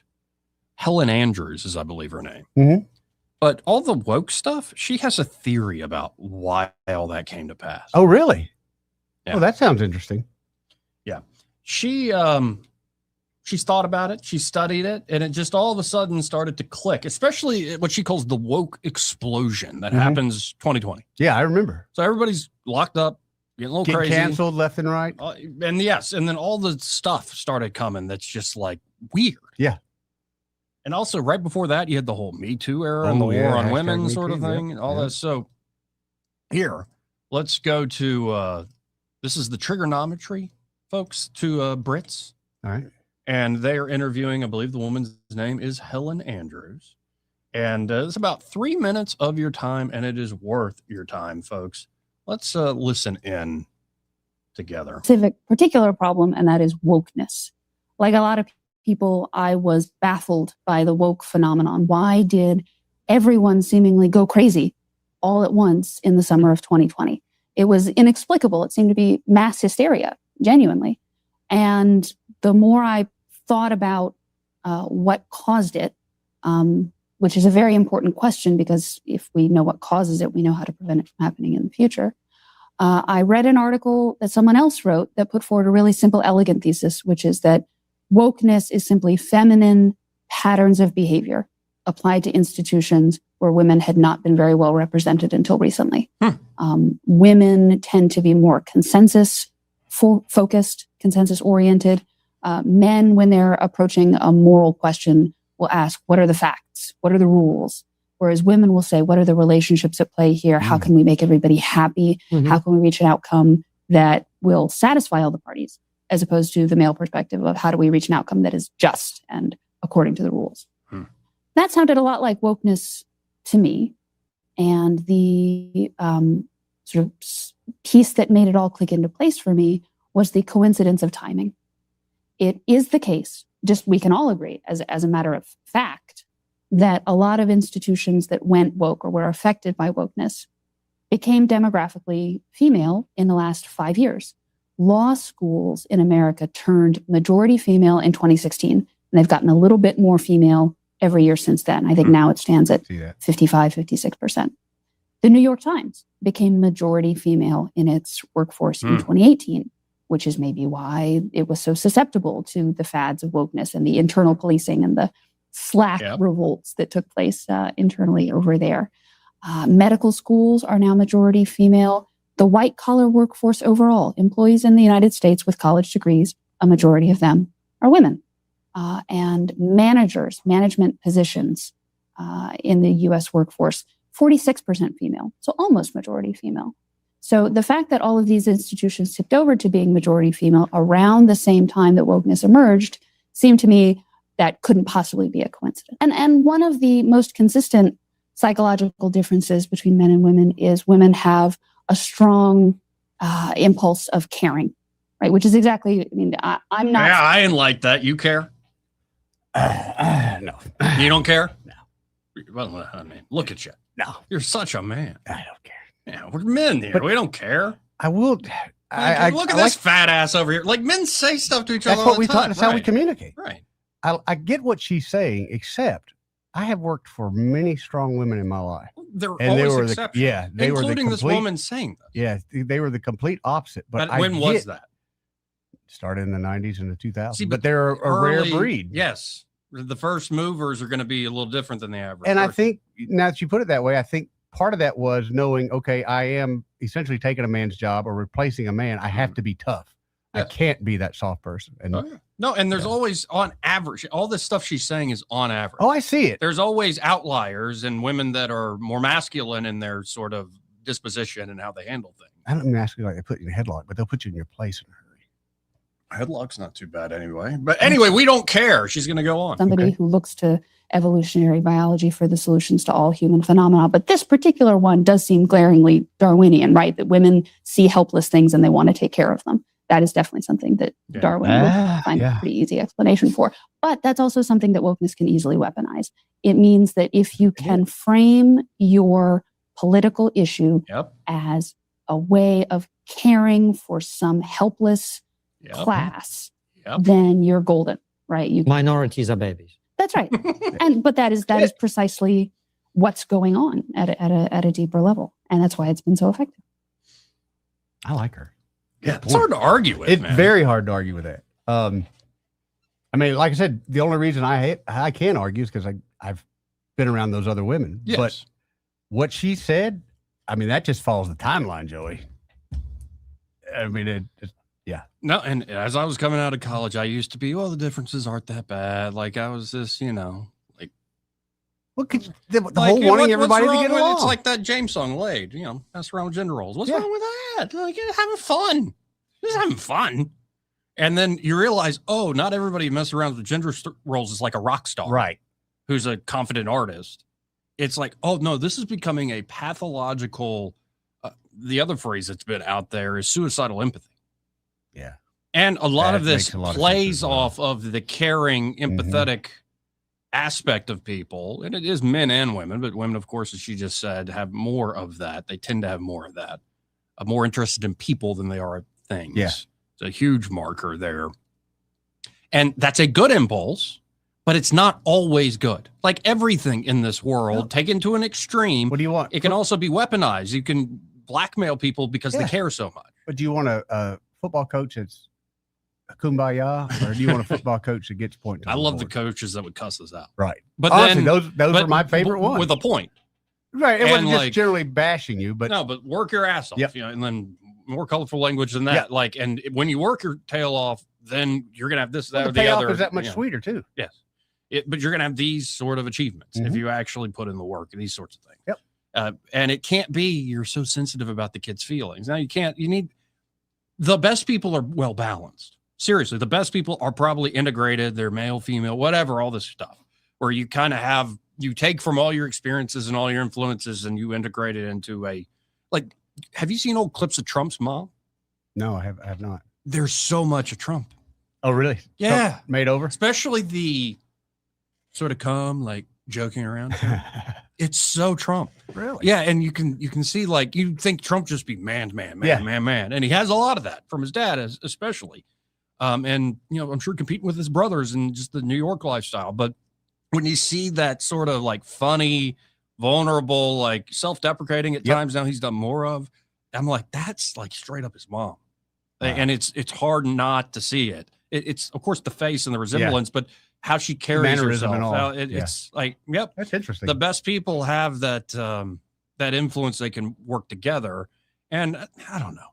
There's always going to be costs to whatever way you go. But this idea, like, that the ladies are doing, especially my age and younger, especially younger, are doing much better than men. It's true. And yet there are effects of what happens when they do much better. There are, but and run institutions. Why are they doing better? Just curious. In your generation spot, why do you think women are doing better than men? Is it that they don't have the feel of responsibility? They're able to maybe take classes and things a little more serious, or they're just more serious in general? No, I'll put it to you this way.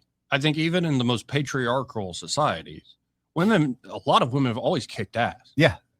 Like they've been, often you hear, stuff about the power behind the throne. 100%. Like the man's the head of the household know. and the woman's the neck, sort of thing. Like that's existed for a very long time. And there've been very powerful women that played that sort of traditional role, even like, so I think some of that, with that removed, like go get a job and wait till you're 30 something, have kids and like the career, and you don't need no man and these sorts of things, these sorts of narratives that are out there.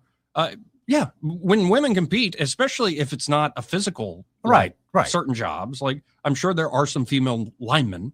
I don't mean football, like, on the power lines. Oh, there 100%. are some for sure.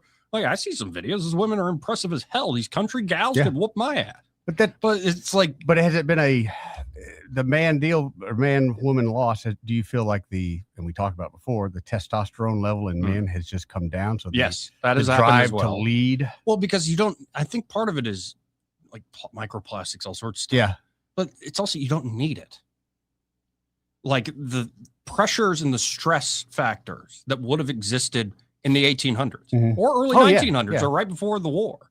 Like those stressors, those pressures just didn't exist as the modern world is built. So you don't have to have that sort of manly thing. Obviously, there are still men who do it and pursue it. Oh, sure. But it's not as built in the society, and it's not as rewarded as much. Now, there has been a backlash. I think that's what I'm saying. I think we're coming back around to that. The men, like they always do, gamified the thing. And in particular, you look at the online culture, it is dominated by men. Okay, now that brings up something else that I haven't just recently discovered. How many grown men sit around all day and play video games while their wives work? I fell down that rabbit hole the other day. And these women, all they do is complain about it, but they still let that guy sit on the couch every day. At one part of me is like, that's awesome, man. Right. But then another part of me is like, it's like I married a mom. My mom, like it's so, does your laundry for it, does all that. Does everything. So how low T of a guy you've got to be to just sit Right. and not want to do anything all day. Right. And it's got to only get worse over time. Yeah, unless you make money playing video games. There are people Yeah, that I'm do sure that. there are. Yeah, and I'm like sure if there are. you figure that out, cool. But yeah, it's the balance is so weird, and it is. I think the constant pitting of men and women against one another is actually the problem. Think so? There should be a compliment. They should complement one another, and there are many ways that can be done. So I don't know. I don't know. Yeah, but you see me. I'm still like I just I hit a certain age where I'm just like I'm good, man. I know a lot of people that way. It's peaceful at home, male and female. I know a lot of people that way, and as much as I'm envious of it, because you answer to no one. There are times when I look over at my wife and I say, I'm so glad. Well, and by the way, I would also add to this: it's not just women dominating, like certain professions and like high-end places, like being the majority and all these things.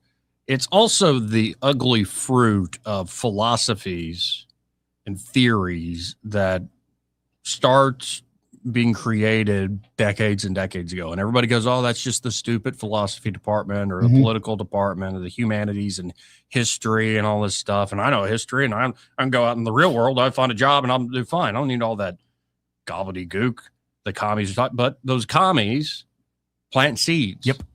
And Yes, so when they they take over in the 60s, well, they've been taking over for a while. Yeah. The new progressive elite is very much a real thing from the beginning of the 20th century. That these things eventually bear fruit down the line. And so you have a combination of a lot of things causing this. And also you could say like the rise of women does suggest that men just aren't making the right choices in a changing world. But also, I think a lot of men, like myself, and I'm sure there's a gazillion of us out there, I'm not against the rise of women. I'm not against women in the workplace. I'm not against any of that. However, there were times when I worked at Hyundai where they forced to have a woman. But I am saying that feminization has caused one specific particular problem, and that is wokeness. Like a lot of people, I was baffled by the woke phenomenon. If that role had been reversed, man, there would be all kinds of hell raised about that. Anyway, just wanted to throw that out there. Plus, maybe women are getting harder as men get softer. Well, and can we I should hit a break here, but I want to keep going. Okay. Did you see the thing Megyn Kelly picked up on? I don't think so. This guy who, well, how about this? I'll hit a break and we'll come back to this.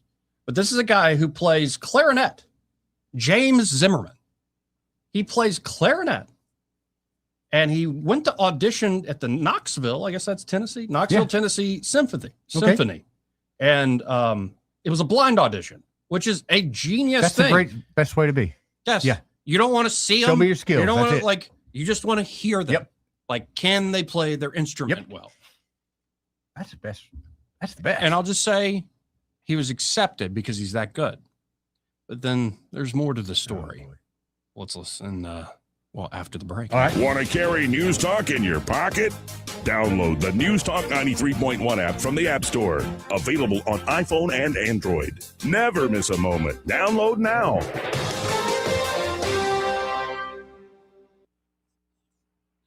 As a mom, comforting my family is what I do best. Vicks Vapor Stick provides soothing, non-medicated Vicks vapors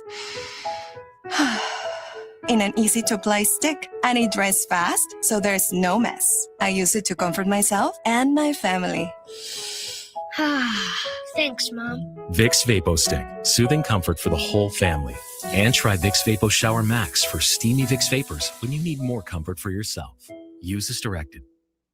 Hi there, I'm Kim Williams with Alabama Home Mortgage. And I'm Madeline Cannon, and we have some exciting news to share with you. We've been serving the state of Alabama for many, many years, and now we are able and ready to offer the same great mortgage financing in Georgia and Florida as well. Our company may be Alabama Home Mortgage, but now we can finance your Georgia home mortgage and your Florida home mortgage too. We couldn't be more excited to extend our customer base to our neighboring states. For years, we have had customers call us in hopes we could assist them with purchasing their vacation cabin in North Georgia or their dream home in in Florida, and now we can. For those of you who have family and friends that live in Florida and Georgia, be sure to tell them the good news. Whether you are looking to purchase or refinance a home located in Alabama, Georgia, or Florida, you owe it to yourself to give Alabama Home Mortgage a call at 567-4223. That's 567-4223, or visit us online at myalabamahomemortgage.com to complete an application on your time. It's not just a slogan. Call Alabama Home Mortgage because, folks, there is a difference in mortgage companies. NMLS 1586-36-8, Equal Housing Lender. This is your roving reporter. Today I'm talking with a prospector. That's right, man. I'm prospecting for gold. You dig? No, but it looks like you do. And you know the first thing I'm going to do when I strike it rich? What's that? I'm going to hire David Ernest to be my money man. You mean everyone's favorite asset preservationist? That is correct, man. I'm going to call him up at 833-596-7233. 833-596-SAFE. You know, I've heard a lot of good things about David Ernest. You know, he's the best money man around with over 40 years of experience. Experience is necessary, especially when you're digging for gold. That's right, man. And I can see that you don't have very much experience. What do you mean, man? Well, you have the little plastic bucket and shovel like a kid would take to the beach. Yeah, man. Well, I want to start out small and then kind of pace myself up until I strike it rich. Well, maybe you should call David Ernest first. You think he's got a shovel? Never know till you ask. I dig, man. For too long, Alabama's statewide news companies have shamed us for our conservative Christian values. Alabama deserves a news company that cherishes our culture, a company that isn't bought and paid for by the powers that be. 1819 News is that company. Run by Alabamians for Alabamians, 1819 News celebrates what is good and beautiful about our state while exposing those who work against our values in secret. Just go to 1819news.com to learn more. Subscribe to our newsletter. That's 1819news.com.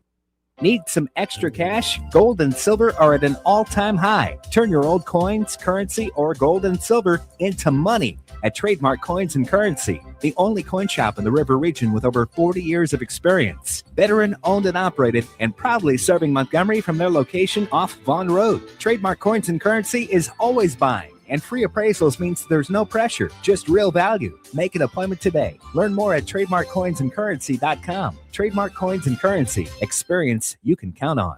This hour of News and Views is brought to you by our good friends at Cole Plumbing, 279-8919. Cole Plumbing is number one in the number two business. You don't have to dig a hole. They have proprietary pipelining technology. Ask them about their tankless water heaters. Remember, when you have trouble with your bowl, call on Cole.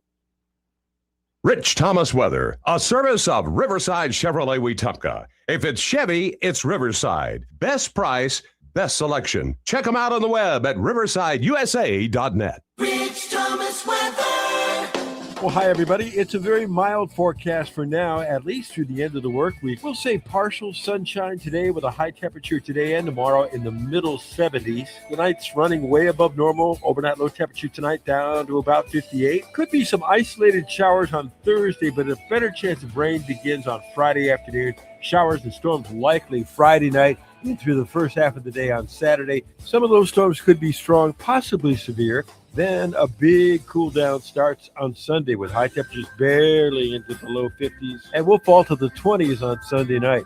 From the Blue Water Weather Center, this is Rich Thomas.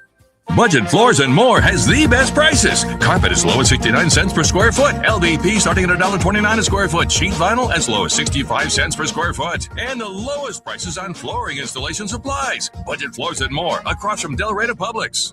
Live, local talk. The River Region's most trusted voice for news and opinion. News Talk 93.1 FM WACV.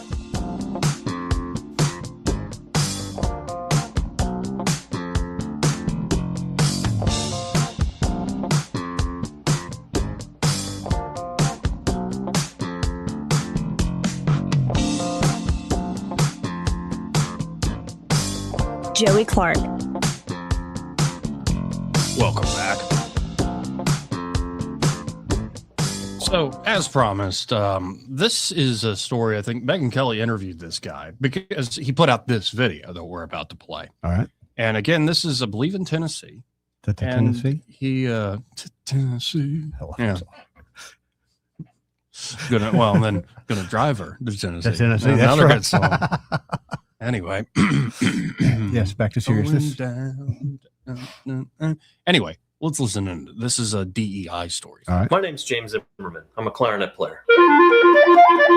You may not have heard of me, but if you've been to Disney World or played video games or watched Netflix, you've heard my playing. I'm a session player in Nashville, and I also work in big tech. Before tech, I was principal clarinet of the Nashville Symphony for 12 years, but in 2020, I got canceled for resisting DEI. It's a long story, easy to Google if you feel like it. So last summer, I took the blind audition for principal clarinet of the Knoxville Symphony, practiced like a madman for 2 months, and won the audition unanimously.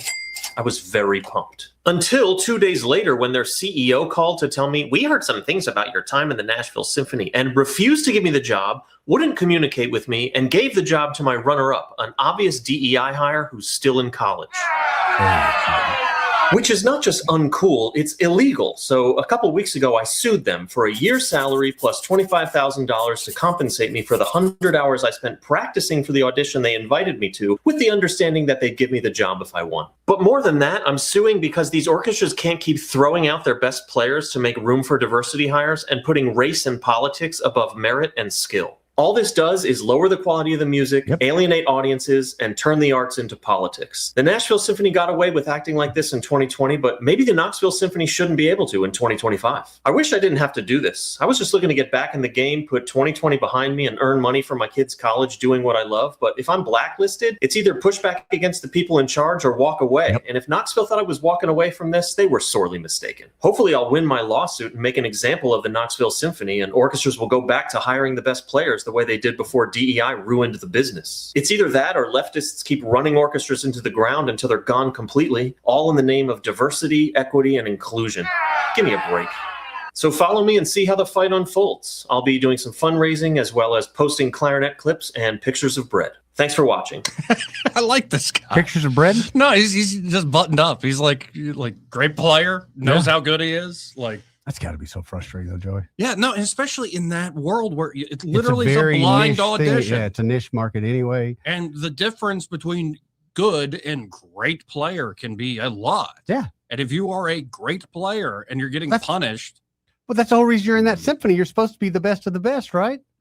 Something tells me, and I'm not trying to be too funny, but the kid in college, probably not the best of the best, or he would have won up front. Yeah, probably. Anyway, I really enjoyed that. I So, do like that. officials give update after ICE officer shoots and kills woman in Minneapolis. So he shot her as she was trying to get away, but he was standing in front of the vehicle. I mean, you can see in the video here, and she attempts to. Yeah. run him Okay. over. I see. Yep. I mean, it's. He I know shoots what right through the windshield. Yeah. Well, he had to. It was either the next second would have taken his life. Let's see it again. Backs up. Okay. Yeah. I didn't see the guy in Yeah, the front. see of in the the car. front, He's yeah. the one who takes the shot. Yep. And now, a while ago, the mayor of Minneapolis came out and said for ICE to get the F out of his city, and literally said that. Yeah. Yeah. Yeah.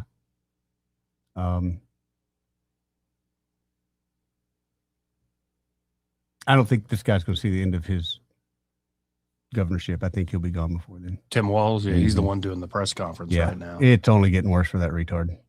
Yeah. It's awful. And the bad thing is, I mean, after, we've never heard of Tim Walz until last year or the year before. And now you look at him and going, how in the world did they ever put this guy up there? What was one winning thing that this guy come up with? He just seems so out of place. Like he doesn't belong. Yeah. Well, I think Kamala was just going for somebody that wouldn't outshine her, because Josh Shapiro would have. She found it in that one, that's for sure. Yeah. But it kind of makes me look at Minneapolis and a whole new deal. Was that just a big scam the whole time to get the Somalians in there to change the vote? Because that looks like what happened, and that looks like that might have been a plan. I think somewhat part of the You program. have to. You don't have to get 100%. What's our voting? 20%. You just got to get 20% in there to vote. No, and I don't want this. I don't think anybody wants this. I No. bet the guy who pulled the trigger probably didn't want No. that. Nope. Well, I just see something like this, and we're going to start to see marches now again. Minneapolis has already burned to the ground before. You're right. Prince had a line, I like the cold. It keeps the bad people out, but I don't know at this point. Anyway, that's happening live, right? They had now as we another, speak. what you just saw there was pre-recorded. They had a guy try to grab an ICE officer's gun. Yeah. And he put a bait ball to his face, but he had to. Dude, you tried to grab my gun. Yeah. Well, and for the life of me, that messing with law enforcement in that way, like never got it, man. I never unless you understood. literally want to do suicide by cop, Right. I do I've not never understand that understood sort of that. mentality. Yeah. Anyway, got to hit a break here. All right. We'll be right back after this. He may not know whether he's coming or going, but whether you're going to work or coming home, Greg Budell is there. Mornings 6 till 9 and afternoons 3 till 6. Only on News Talk 93.1 FM WACV. Want that ride that is fun, affordable, and street legal? Check out ETG Outdoors in Montgomery. They have huge discounts on electric golf carts with many brand new units under 10 grand. New and used inventory, financing available, and they service what they sell. ETG Outdoors even provides lithium battery conversions and free delivery with purchase. Whether it's for the neighborhood, the farm, or just fun, ETG Outdoors, 7006 Vaughn Road, or online at etgoutdoors.com. Cruise smarter, drive electric. ETG Outdoors, your ride to freedom starts here. This is Jonathan with Oswalt's Apparel and Footwear in Prattville. With all that's changed in the last decade, I really thought that radio advertising was dead, but I was wrong. We opened our store during the pandemic, and we wouldn't have been near successful without advertising on Blue Water. Practically every day, someone comes in for the first time and tells us they heard about Oswalt's on the radio. I highly recommend advertising with Blue Water. Our advertisers are our biggest advocates. Call us to find out how radio can increase your bottom line. Blue Water Broadcasting. Local folks helping local business. This hour of News and Views is brought to you by our good friends at Cole Plumbing, 279-8919. Cole Plumbing is number one in the number two business. You don't have to dig a hole. They have proprietary pipelining technology. Ask them about their tankless water heaters. Remember, when you have trouble with your bowl, call on Cole. The River Region's News Talk station. News Talk 93.1 WACV. News Talk 93.1.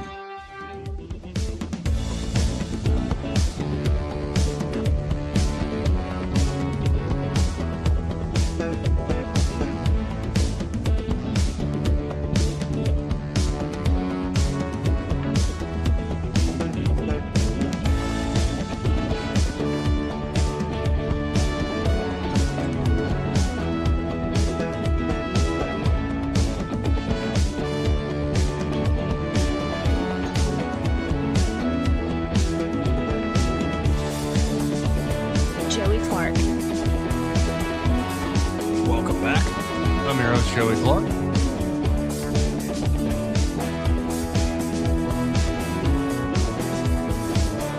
And let's go right to the phones and let's talk to Ray Bowles from Prattville Carpet. Hey, Ray, how you doing? Well, the crying baby stopped. I know. What happened, Ray? I was trying to catch the crying baby. You had a crying baby? Yeah. Say what? Emma, let me walk outside. I'm in Blue Ridge and I'm phone up here. I said, Emma came and got her. She started fussing as soon as you called. Yeah. She was all good. We were having a good conversation about life, and she's at the beginning and I'm at the end, and she's going to have a great time, and she's smiling, and then you called and she started screaming. Well, she knew Pop had to go back to work, and that's, grandkids don't like it. Yep. Well, Jacobson, he's working on his doctorate, so he's in California for another week, and we came up here and still in Emma, bringing her home. Oh, nice. So she don't have to sit up here with the crying baby all week. But I will be back tomorrow. We went to the Mohawk Convention yesterday and had some really good buys. I'm going to have a lot of stuff coming in first of the week that we'll talk about more tomorrow when my phone's working. So if you're looking for a floor, go ahead and call 285-8117. Ask for Chad, Bart, David, or Terry. They'll come out and give you that free measurement, and we'll start going over these good sales tomorrow. How's that sound? Sounds wonderful. Really is great. And again, that number is 285-8117. And also, though, you said you're talking about you're at the end. Like, maybe it's me living with my 89-year-old grandfather. What are you talking? You got decades. No, left, Ray, man. I get you. I'm telling you, No, Joey. but I'm telling you, you man. 56-years-old. Oh, I'm getting so old. Like, try being 90. I'm trying. You know, when we were kids, we thought 50, you were ancient. Oh, sure. Exactly. I agree with you. Now I'm 50, and I look at Dad at 80, and I'm like, wow, you look young, Dad. You're doing great. I mean, you got another 20 years in you. Easy. Well, remember, Archie It's Bunker your- was it's like your in his age 40s on the perspective. show. So yeah. It's all perspective, Joey. All perspective. Fair enough. So I'm just letting her think that she's got a long ways to go. There you go. Well, we'll talk to you again tomorrow. I appreciate you, Ray. All right, thanks, guys. Bye. See you, buddy. No, I just noticed that. Like, it is true. Like my uncle's getting older, my dad's getting a little older, but like, you know, when you actually are hanging out with an 89-year-old fella, you're like, okay, like you 60 and 50-year-olds need to pump the brakes. Agreed, but this is the way I see it. When do most people my age start passing? It's sure. the prime That's time. when the heart attacks the and the weird stuff happens. Yes. Yeah, and you never know. It could be tomorrow. Thanks, Joey. Could be. I got plans Saturday. Thanks for writing me off for tomorrow. No, I got houses to show Sunday, but I guess I ain't going to do it now. No, I did ask my grandfather the other day, and I'll ask you. Say medicine improved. Where literally it's not a like painful or invasive thing. They could give you like your 30-year-old body back. Would you do it? Yeah. Yep. Live as long as you want. I wouldn't live as long as I want because I know that can be incredibly painful watching everyone else pass away. But I would take. But other people would be getting. I would take my 30-year-old body and I would build 2 more houses. Yeah. Right. No, and it's a great question to ask folks because some folks are like, no. Like they're kind of ready to check out, and then like you've lived a good life and all this stuff. But then, like my grandfather said, yeah, of course, I'd take that chance. If I know what I know now, though, I got to be able to take that knowledge back to when I was 30. Oh yeah. No. It's like you're getting your younger like. With that, you body bet, back. man, you bet. Mm-hmm. You bet. I ain't that tired yet. No, I have gotten to the age 37. You getting up to pee in the middle of the night yet? Yes. Okay. But that's because I drink a lot of water. Well, that's okay then. And that's why. No, it's not the other issue. Thank God. Thank God. Like, you got to get the finger wag early. Yeah, for this. No, but I have it at old enough age where, you know, the old classic story where you are like, you wake up and you're in 9th grade again, but you have all the knowledge that you have now. I don't know if I'd want to do that. I wouldn't want to go back that far. Yeah, that would be like, that would be rough. I know the bad things that I would probably do. So, right. Yeah. No, and it would be, I mean, you'd look like a genius in a lot of ways. Of course. But I wouldn't stop with that. I would. Like the awkwardness of high school is just, ugh. I enjoyed high school. Well, I mean, high school was all right. Like, played sports, had plenty of friends. But it was a small little Catholic enclave. It wasn't. We had like, I think 900 kids in ours. We had a huge school, but I think I only had 70 people in my class. It's like, I think Justin's class at PCA, I think he had 25, 27 people. Right. I always thought that was an incredible way to enjoy school because distractions are a lot less then. Oh, yeah. But, you know, I'm in competition, that too. Catholic enclave from preschool to 12th grade. Then I, go to Auburn and I come back here and I start working on talk radio. I'm around all you Protestants and like, yeah. And I've learned they're good people, but I've also learned there is a weird cultural thing. Like without knowing it for a fact, I can tell you were raised Catholic. Oh, yes. Or you were raised Baptist or you were raised Methodist. Like there's a little bit, and there's some overlap. I think Protestant's too broad of an umbrella. There's so many different types of Protestants. But you get the Southern Baptist. I know many people I could tell when you meet them. Yes, they were raised Southern Baptist. Yeah, no, and it's interesting how you can smell it. Like you can, you smell like incense. You smell like you play with the snakes. You got a Mary statue over there. I don't know about those folks that let snakes bite them, man. That's let me ask you something about before we get off air. If you went to a house and they had a Buddha statue in the backyard, would you instantly assume that they were Buddhist, or would you assume they have a cool statue in the yard? I wouldn't assume they're Buddhist. I mean, how are they dressed in orange robes they just and stuff? you come to my house and I got a Buddha statue in the backyard. No, I wouldn't. I would definitely you. I would not think, as he's popping a bush light. All right, never mind. I'll rephrase my question another day. Yeah, like that's not. No, I don't think you're like you've excised all desire from yourself because you got a big belly statue in the back. Yes. That's my peaceful moment. Yeah, I go do shots with Buddha. No, I still do like so-called yoga stretching, but it's not. It's like a lot of folks. Oh, you're playing into. No, it's just stretching. Dude, you can get into the, I guess, religious aspects, but I don't. I met this yoga guy in Jamaica at the resort. He's Rastafarian, and I had a 2-minute conversation with him, and it made my whole day think about something different. It was really great. We talked for literally a second. He said, "You need to put I more back in your life." I was like, "Okay, nut job." And then I'm walking away going, "I'm getting somebody a drink. I'm doing this for somebody else. This dude's right. I need to put I back in my life." Was this the morning of the night where you were in your white linen pants and you tried to steal the boat because you were drunk?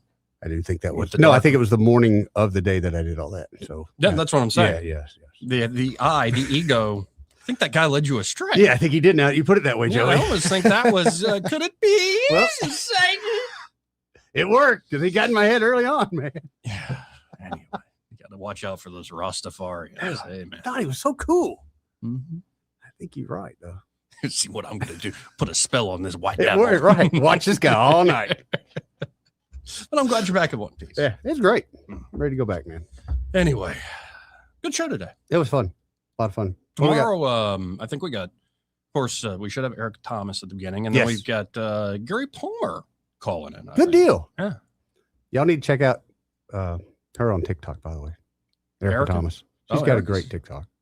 And I have to say, she is as cute as a butt. She is. And she sings on there. She's just really good talented. You get to see all her talents. And I used to be a guy that would kind of giggle. Yeah. Stuff. Like, yeah. I fell in love with her now. She's great, man. When are we going More. live in the studio? Better be here. Well, stay tuned. Happy hours now.